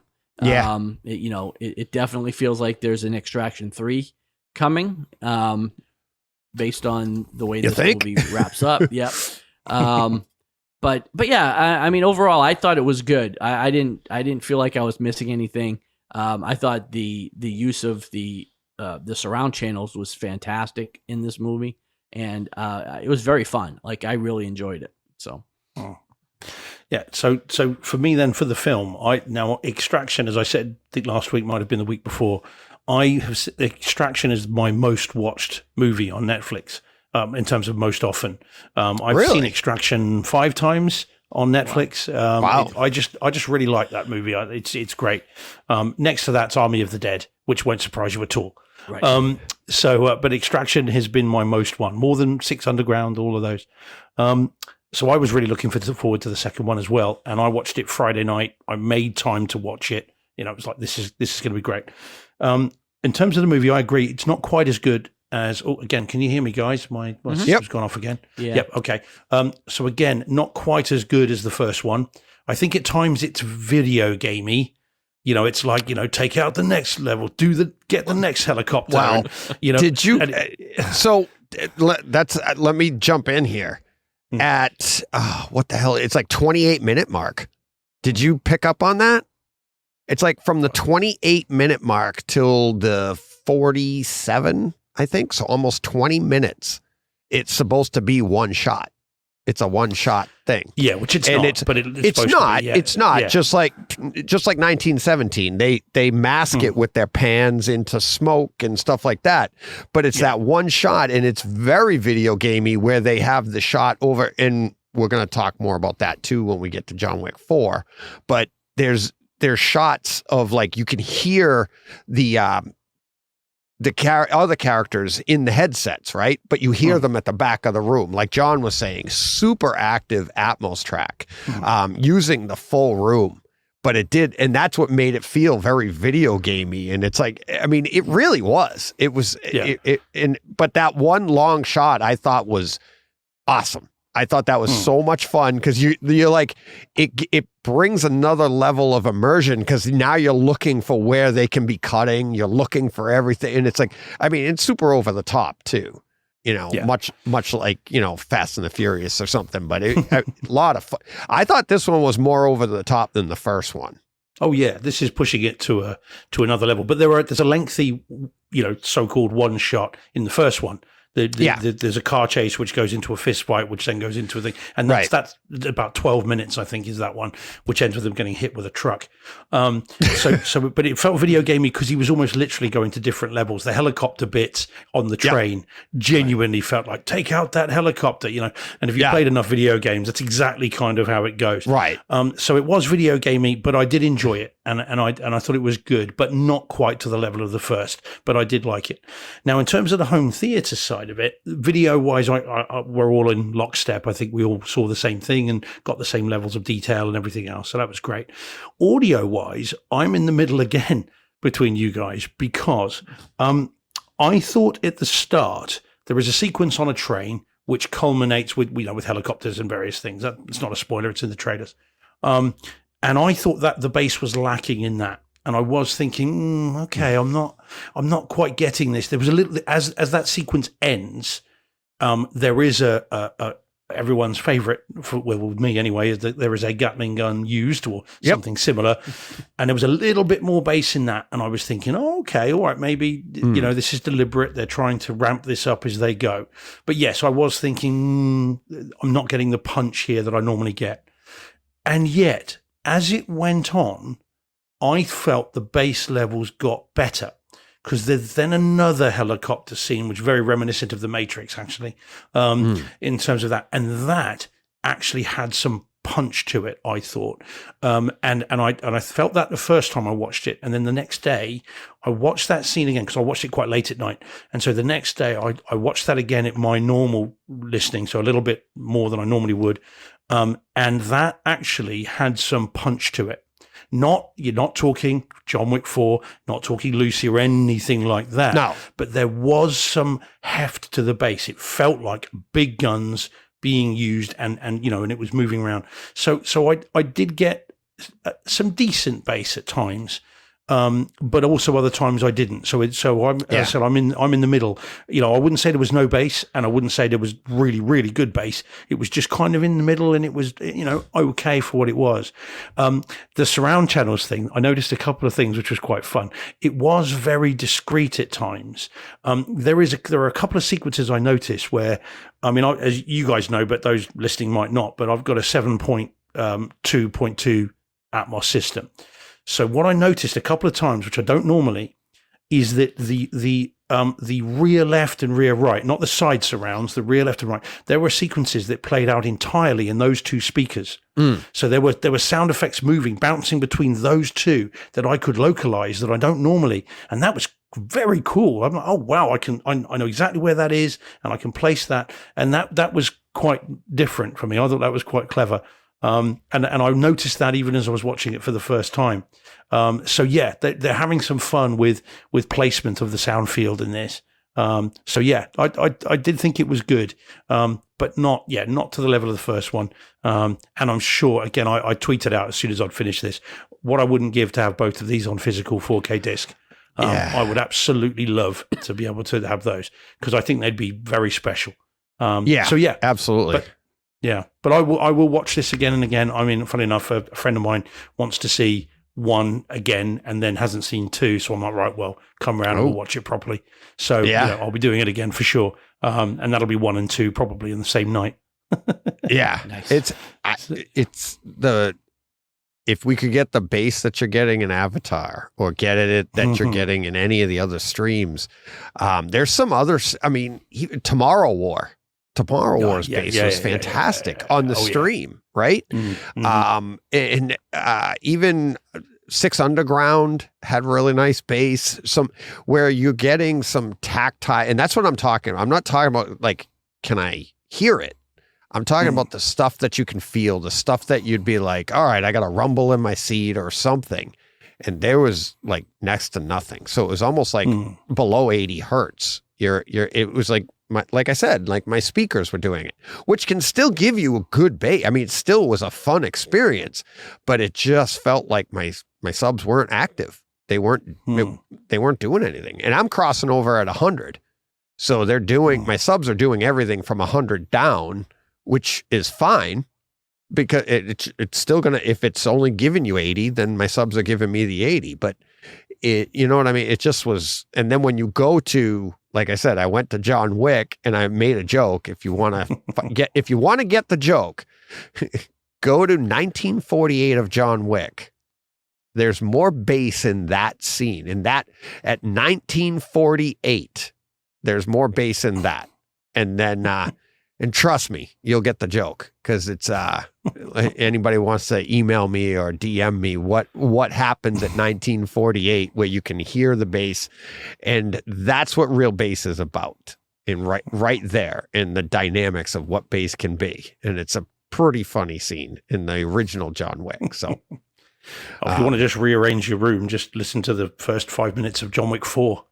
I know. It's like, yeah. Or the room above you. Yes. Oh. Anyway, next week. Yep. We'll talk about that one next week. So, all right. John Wick 4, that is. All right, boys. I guess that this should be a show title, no? Oh, yes, please. Yes, please. Yeah. Here we go. Steve's the one that brought it up, so we'll bring up his image first. There we go. What are we talking about, Steve? Wind River. The 2017, I think it was 2018, maybe 2018. I think. Yeah. Jeremy Renner. Right now, I can never remember her name. What's her name? Elizabeth Olsen. Elizabeth Olsen. Do you know what? I've had a conversation this week about this with someone else, and I couldn't remember her name then either. So Scarlet Witch and Hawkeye. Not a spin-off. Just so we're clear. He is pretty much Hawkeye in this one too. Well, he never misses. That is true. So this is we've talked about it a number of times on the show. So as a movie, it's a drama, I think I would call it. I'm not sure I'd call it an action movie, although there are action sequences in it. And it's in the mold, in my view, of Hell or High Water, and done by the same people. Taylor Sheridan, I think, directed it. Yeah. And it's of a piece. It's a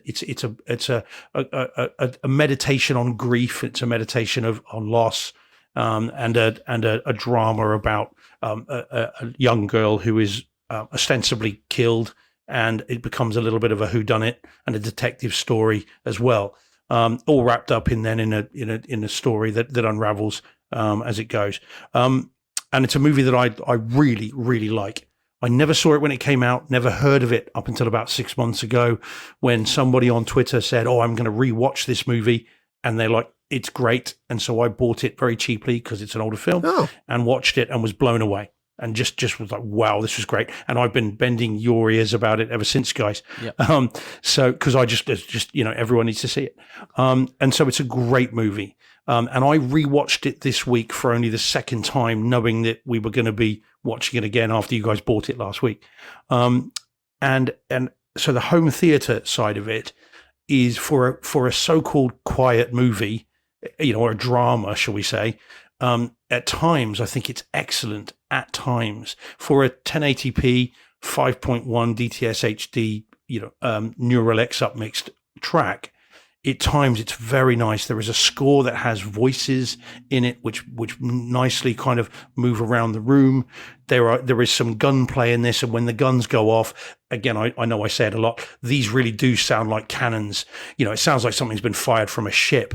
not from a shotgun or a handgun, and that has real heft to it, and so I think it's really, really well done, and some excellent stuff in this. Picture wise, it's okay. It is a drama. It's not meant to have stunning visuals to it. It's what you call shot with a quiet lens. This isn't supposed to be beautiful scenery or anything else.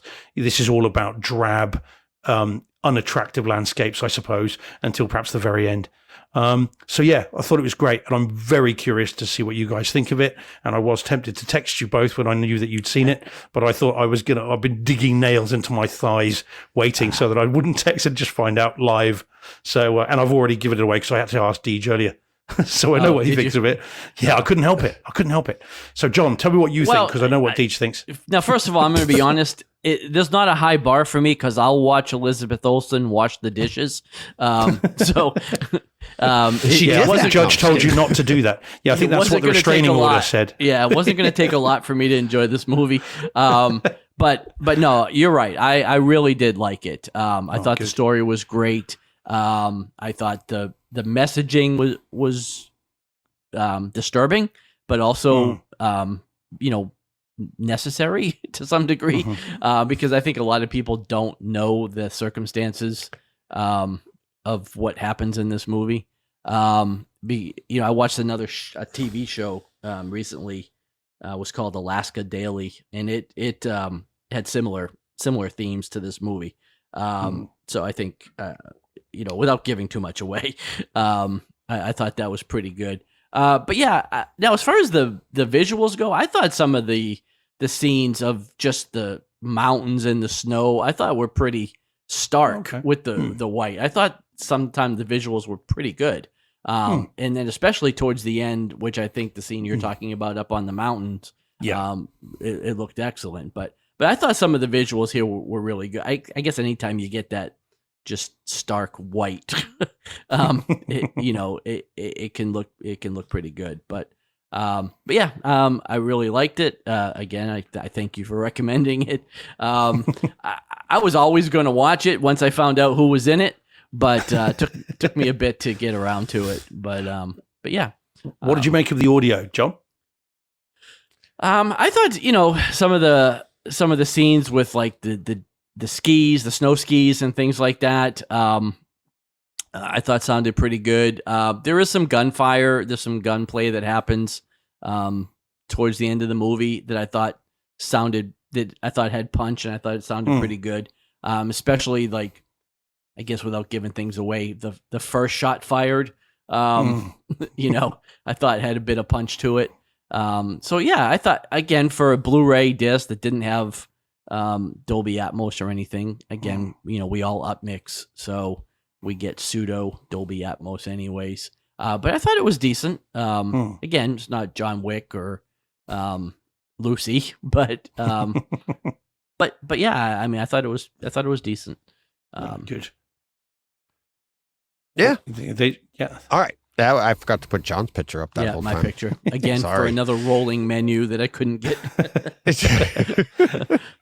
Yeah, mine was just static. I didn't get yours was, clever. I was surprised. Yeah. I didn't get that. That's the British release, I guess. Yeah. The UK release. It's weird, isn't it? Why do they... it's so strange why is that they it take different? time to do that. Yeah. I know. Very strange. Yeah. Oh, well.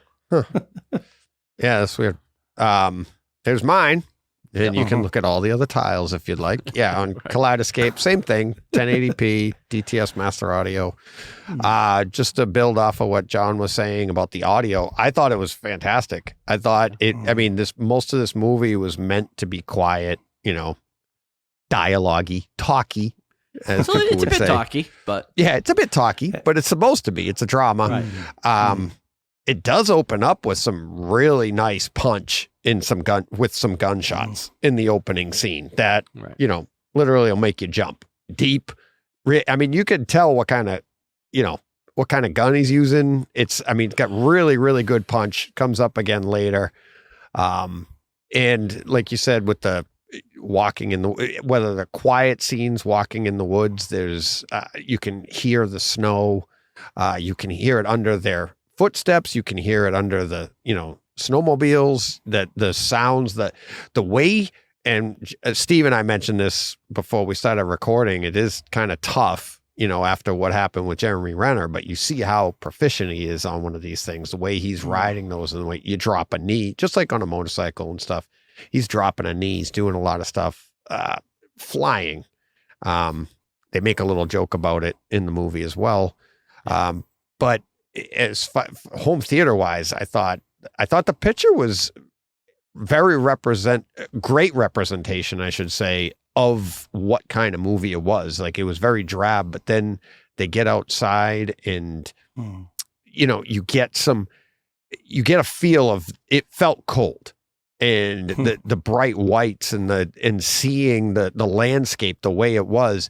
There was one shot that I said, I watched this one with my wife, and there was one shot that I was like, I felt like maybe that one was done later. And it was a shot of Jeremy Renner, and you're looking up at him, and the blue sky on him was way too blue compared to when they went with the long shot again. And it looked like they were like, we need this shot. Let's do it here in a studio. And they, green screened it or something. And it just felt so out of place, because I felt like you said, Steve, and like it was a little drab and a little, because of the source, the material we're talking about here, what the story's about. So that felt a little out of place. There is a little bit of a continuity error that I caught, and it was really funny. It's at 11 minutes and 50 seconds, and he's there. They had just stopped, and they're out in the snow, or he's out, and he's got gloves on, and he's pulling out a gun, and it's like, at 11:50, gloves, no gloves, gloves, no gloves. Check it out. You can't. It's like he takes his gloves off, and then they come back to it. They're in a close up of him, and you see him take his gloves off below camera, right? But maybe he didn't. I don't know. They go to a long shot, and he's got his gloves on. They come back in, he's got his gloves off. They go to the long shot, his gloves are back on. And it flips back and forth, and like I picked it up, I snapped back quick, and I showed my wife. I go, "Did you see that?" And she's like, "What?" And I was like, "Check that out." And she goes, "Oh, nice catch! Look at that." I was like, "It's pretty funny." What did Jen make of the movie, Deej? She really liked quite within her wheelhouse. I mean, there's some talk about counseling and grief and all that kind of stuff. So she must come at this from a different kind of perspective to us. What I thought about the movie itself with that is, I think we all have a unique perspective on that. And that's what I thought was great about the movie, is because we're talking about, Native Americans, we're talking about white people, if you want, us. And then you're also talking about the men, women, how they handle things, how different, races handle situations, and what's acceptable, what's not acceptable. And they expose a lot of that stuff in this. And even my wife and I were talking for a little bit about it after the fact, and being like, I don't want to give anything away. There's but you guys know the scene when Elizabeth Olsen goes into a room and whoa, and walks out of the room. Right. And my wife was like, what do you do? Why, my wife was like, why is she leaving? And I'm like, it's not your culture. I don't know. Yeah. I don't know. But you know what I mean? And that's what was really interesting about. And then the scenes of men grieving and dealing with the situation at different points of the movie. Like there's one later on, but towards the end of the movie where you're like, that you've been through this movie, but they even made a little bit of a joke about it, right? And then he's like, oh, where'd you come up with that? I just made it up. I didn't know I had one. You guys know what I'm talking about. Mm-hmm. But I thought it was really interesting. And it just like you guys said, very heartfelt, and you see a perspective that I think anybody watching this movie is going to get a perspective they never thought of before. Right. Yeah. Yeah. See, for me, I think this is Renner's best role of stuff that I've seen him in. I think it's better than The Hurt Locker. I think it's better than many of the dramas that he's been in. I think this is fantastic. Come on, the monologue, which well, that was the town, right? That he was great in? at that. Yeah. The town, with Affleck. Yeah, he's really good And in his that. Boston But accent? Come on. Yeah. I'm just kidding. It's not as good as this. The monologue that he delivers to the Native American chap about the death of his daughter, that to me was Oscar worthy. I think that it was amazing. I mean, I tweeted it out just as it was. I think that's absolutely incredible. It's incredible writing, but it's delivered in such a clever way. I think that's fantastic. So yeah, well, I'm so glad again that you guys really liked it. And that it's a movie that, again, because I think it's a film that passed most of us by. None of the three of us, we're movie geeks. We keep track. I'd heard of it only because of Marvel, and I'd heard that they were in the movie together. So like when you mentioned, I'm like, oh yeah. And then when I saw the pictures of it, I've seen it in my past. I just passed over it, of course, but I didn't know of it only because of Marvel, and that they were in this together at the same time as. I think it came out the same year as Infinity War, John? 2018, I think. I thought it was 17 or 18. Yeah. So it would have been Civil War. But yeah, they definitely were. They definitely knew each other, obviously, before this movie. But it was that's how it was in my consciousness. But I had never, even started it. But it was a great one to bring up, Steve. Awesome movie. No, I'm really glad you liked it. I mean, it would be worth, if you guys haven't revisited it for a while, it would be worth watching Hell or High Water in 4K as well, because that's a. I mean, I've got the 4K of that. And that goes. I mean, that's slightly more action orientated than this, but it's got some really good stuff in it, and that, of course, is just down the road from you, isn't it, John? Somewhere in Texas, anyway. Yeah. I watched it Shot in recently, Spain. but I streamed it, so I don't have the disc, but I watched it after you talked about it. It's really good, and that's another one. I mean, I'm going to rewatch that soon. Funnily enough, again, just as a very quick aside, I replaced I had a Region A version of Region A version of No Country for Old Men. For me to play that, I have to play it on my PlayStation 4 because that's it's American, so I can play those. But I've just replaced it with the English version, which they haven't dubbed the accents. Don't worry. But so that I can watch this on my 4K player and then watch it on the big screen properly, because the PlayStation 4 started to show its age. So I'm going to rewatch that as well. So in terms of kind of Texas kind of crime movies, that's going to be another one I'm going to. I love that film. Yeah, I love that movie. But Wind River, though, to be honest, it's one of those. This is a definition of why you watch a drama in a home theater like this, because it's those quieter moments that are now heightened because you're in your theater and you're getting those louder gunshots. You're getting the score is playing louder. There were a couple of incidents where my wife was like, uh-oh, just because of the way the score was elevated, and you could feel it in your room. Something was coming, and you're like, you don't get that in your living room on your TV speakers, right? You get and it's a great movie for that. Don't get me wrong, but anybody listening to us right now or ever, that's not what we're here for. And it's like, but this is, it's a great drama to be experienced in your home theater. And I think it heightens everything. So. Yeah. Well, also that, again, we talked about the gunfire. It's so loud, so impactful that you actually feel the threat of this stuff, and when characters mistrust one another, and they then, and they're all armed to the teeth, that you feel that anxiety. It's like, oh my God, what is going to happen? In that scene. Yeah. So it's a really well done movie. And the home theater, you engage with this movie more than I think you would, again, watching it on a small screen across the room, or TV speakers, whatever it might be, in a theater room or on a big screen like John has with the surround as well. You engage with this movie, which is what it needs. Because if this movie weaves its spell, you're there for the whole thing and just transport it.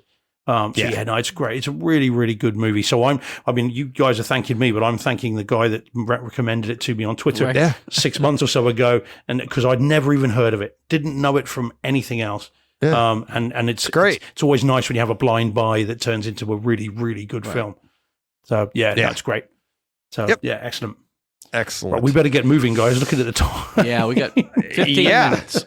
All right, let's. What do we got coming up next? We've got to get to our 4K releases. Oh, yeah. We've got a bunch of. I think we got like 12. So let's get to it.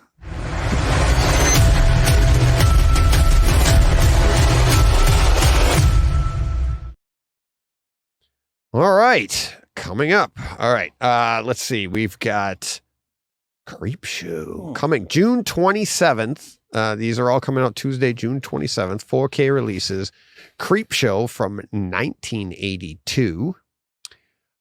Next up, we have Vacation. And there are actually, I didn't put them all in this week. I didn't have the time. Sorry about that. Because I know people have sent in comments that they're really enjoying the 4K releases section and everything.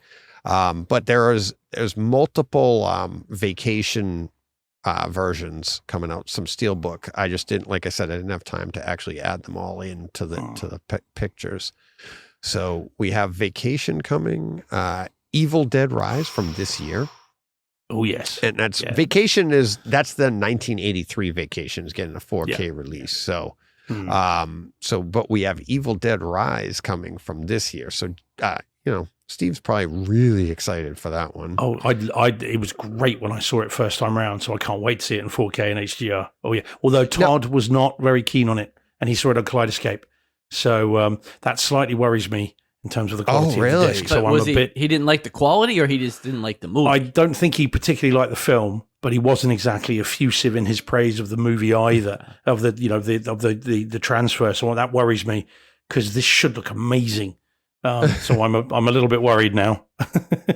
It's funny because I do really enjoy home theater experiences, but horror movies to me, and this one here, Steve, you have me so close to actually clicking on it, just because of like what you were saying about just the experience of the movie.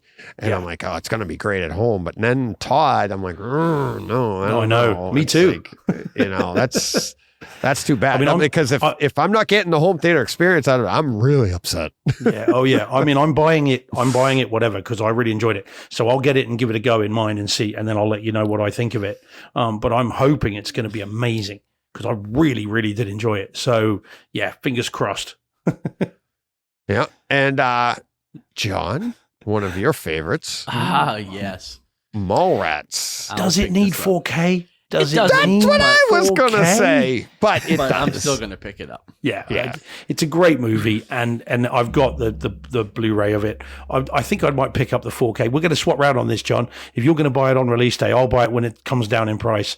Well, I don't know. It's a great movie. Right away. Yeah, but I can't imagine it's going to be any different because of how it was shot. It's shot in a down and dirty way. So I mean, but it's a great film. So Speaking of that, quickly, I know we're going back here to Wind River, but did you notice the camera? It was like Steadicam not even Steadicam. It was like hand camera, like the whole time. Jen noticed it too, and I thought that added an element too, especially on a big screen in your theaters and watching this. It's like everything's like shaking just the way they were trying to like film each character, each person, I should say. But I thought that was really cool.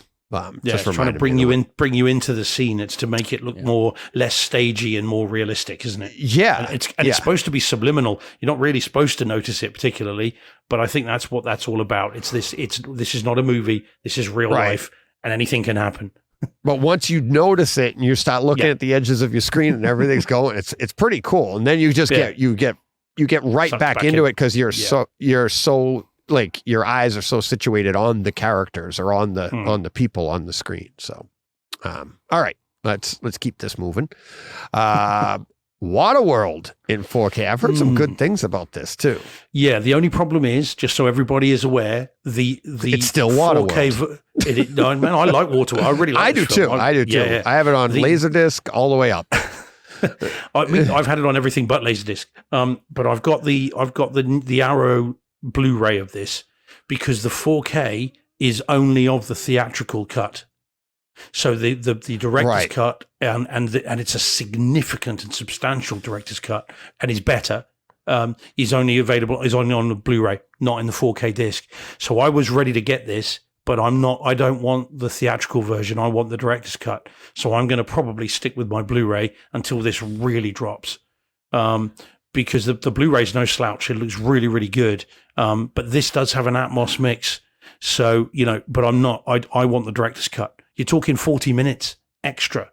It was cut from the theatrical version. But I don't know if you'll ever get that, because I don't know if they'll give that. Like that, I think, because this was done by Arrow, so Arrow can give them the theatrical cut, but I think the directors have to okay their cut to these boutique, and just go. Arrow did the Blu-ray, isn't that what you said? Yeah. I think so.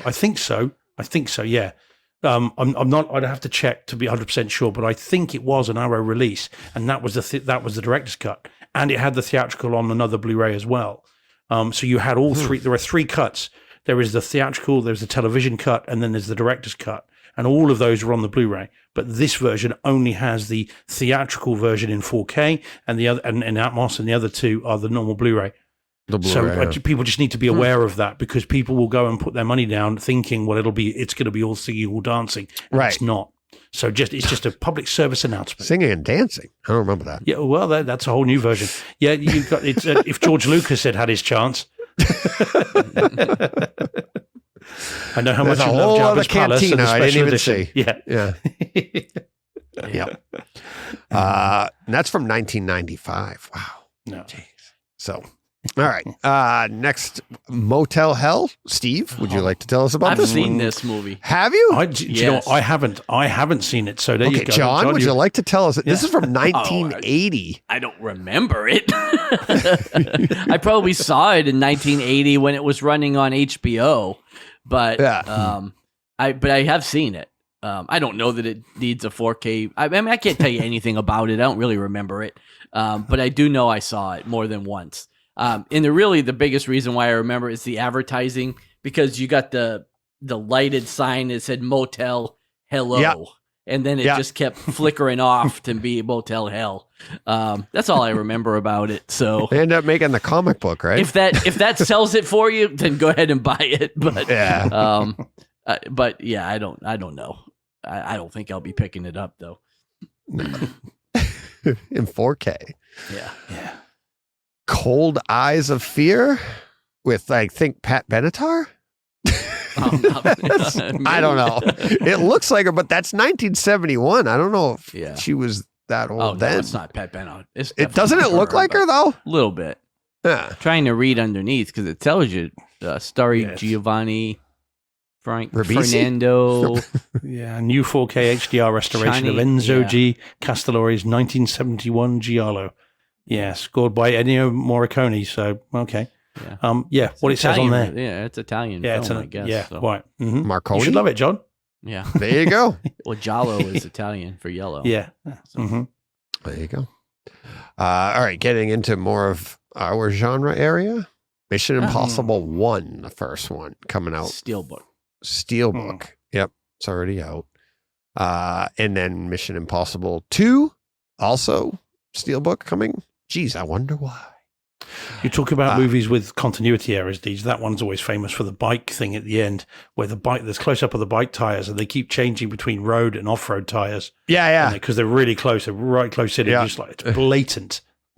Yeah. Speaking of bikes, that was one of my first introductions to continuity and stuff. And my dad introduced me to it when I was a kid, and we were watching, I think it was Chips, and it was a beach scene.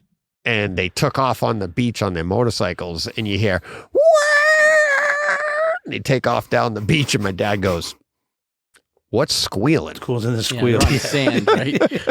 And I'm like 10 years old going, oh my God. And ever since then, I'm like, Dad, what's in this one? And so the two of us would just sit there, and he probably made stuff up for me, because I was just fascinated by movie making and, well, where did the sound come from, Dad? And he's like, they put it in after, they want it, all that's fun stuff.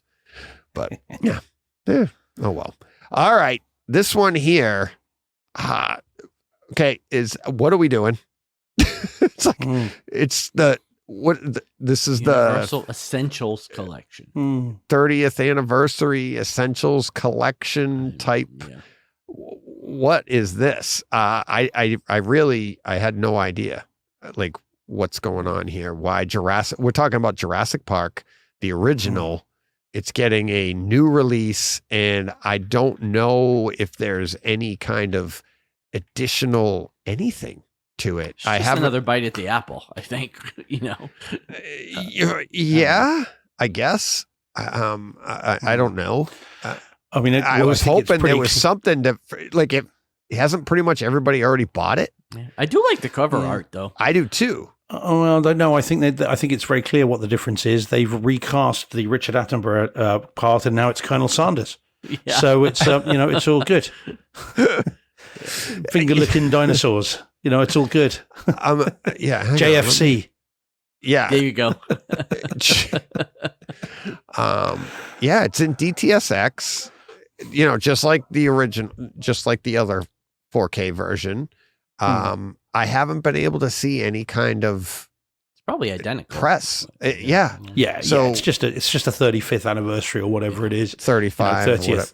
Yeah. 30th. 30, yeah. No, 30th. Came out in 93. Came out in 93. So yeah. But yeah, I don't know. I find that interesting. So we'll see. This one is Dead and Buried. Steve? Yeah, I haven't seen it. 1981, Dead and Buried. Yeah, it's been out here for a little while in 4K, and I haven't got around to picking it up. I need to. Oh, okay. It's an interesting film, apparently. So, yeah, I don't know much about it, other than that apparently it's very good. So, yeah, I'm going to get this at some point. All right. And last, we have 1971, Daughters of Darkness. Search me. Yeah. Not a clue. That's a really weird cover as well, isn't it? Isn't it? It looks like it kind of looks like everything online now, where people are using filters, right? It's like everything's like the porcelain doll look. Apparently, that's what you go with. It is weird, isn't it? Yeah. Which version of Batman is that up at the top? I know. Batgirl. It's Batgirl, I think. That's exactly. In the, it's a scrapped Batgirl movie. That's what it is. Yep. There you go. So that'll do it for 4K releases for June 27th. We'll do it for the show. Pretty much. Yeah. Well, we've got 3 minutes to go to our 2-hour mark, but yeah, because we started a little late. Let's see. Let's bang these out. You can support us on Patreon at patreon.com/Brightside Home Theater. Little as $1, as much as you'd like. Monthly donation would be greatly appreciated. You can go to the website and you can buy us a box of popcorn, which Joe has done. Other people have done. We've got quite a bit this month so far. So really appreciate that. Any monetary donations are greatly appreciated. Obviously, if you're watching us on Twitter, now you can follow us on YouTube too. Get us to that 1,000 subscriber mark. We're slowly ticking away at that. So appreciate that. Anybody get us up to there. And lastly, you can follow us all on Twitter. I am at Brightside HT. John? At John Circone. That's CIRCONE. Oh, yeah. And Steve? I'm on at Legal Beagle OK. Yeah.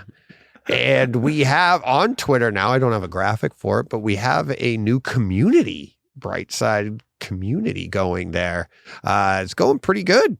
Had a little snafu with Steve. Have you joined back up yet? I'm not sure how to do it. I don't know if you have to invite me again.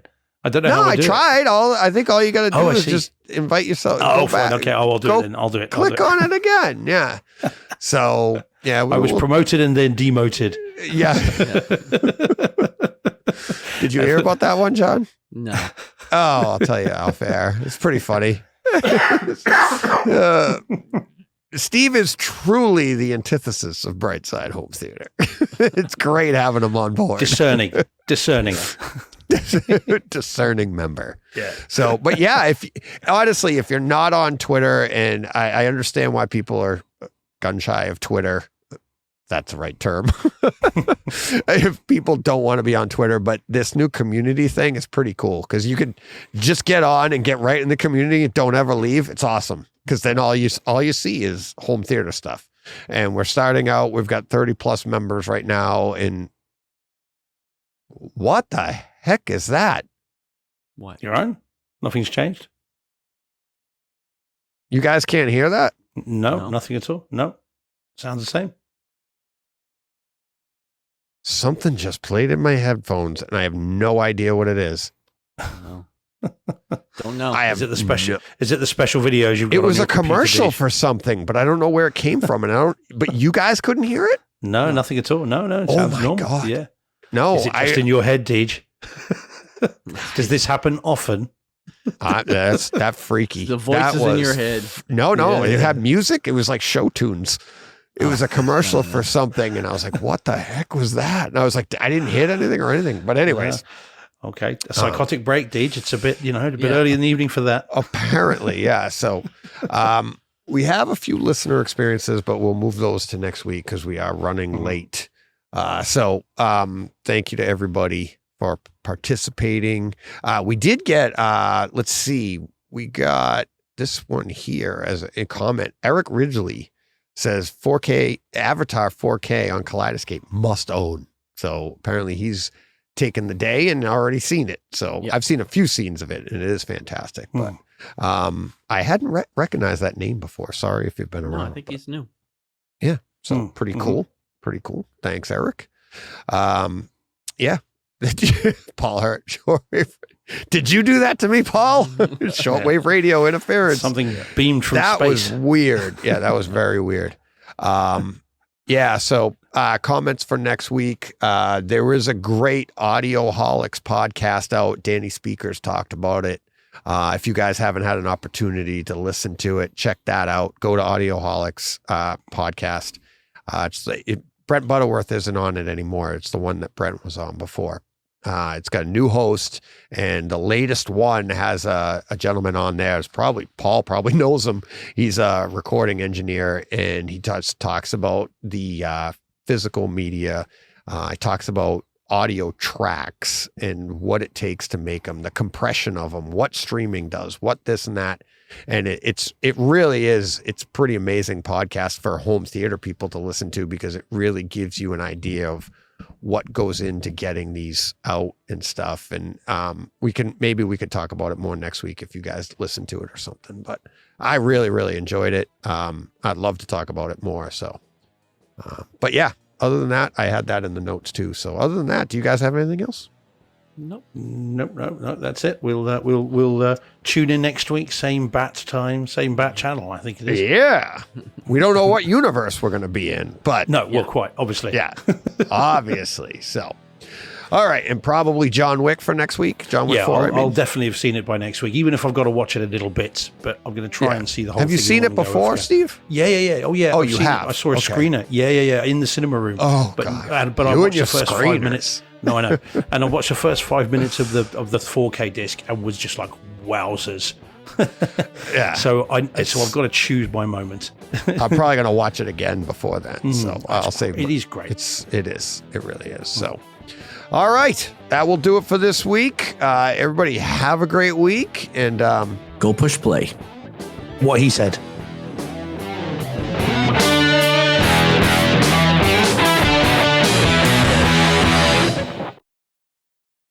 hey, Fred. This has been a Hey Fred production with theme music by Jeff Bernhardt and Throne Vault Productions.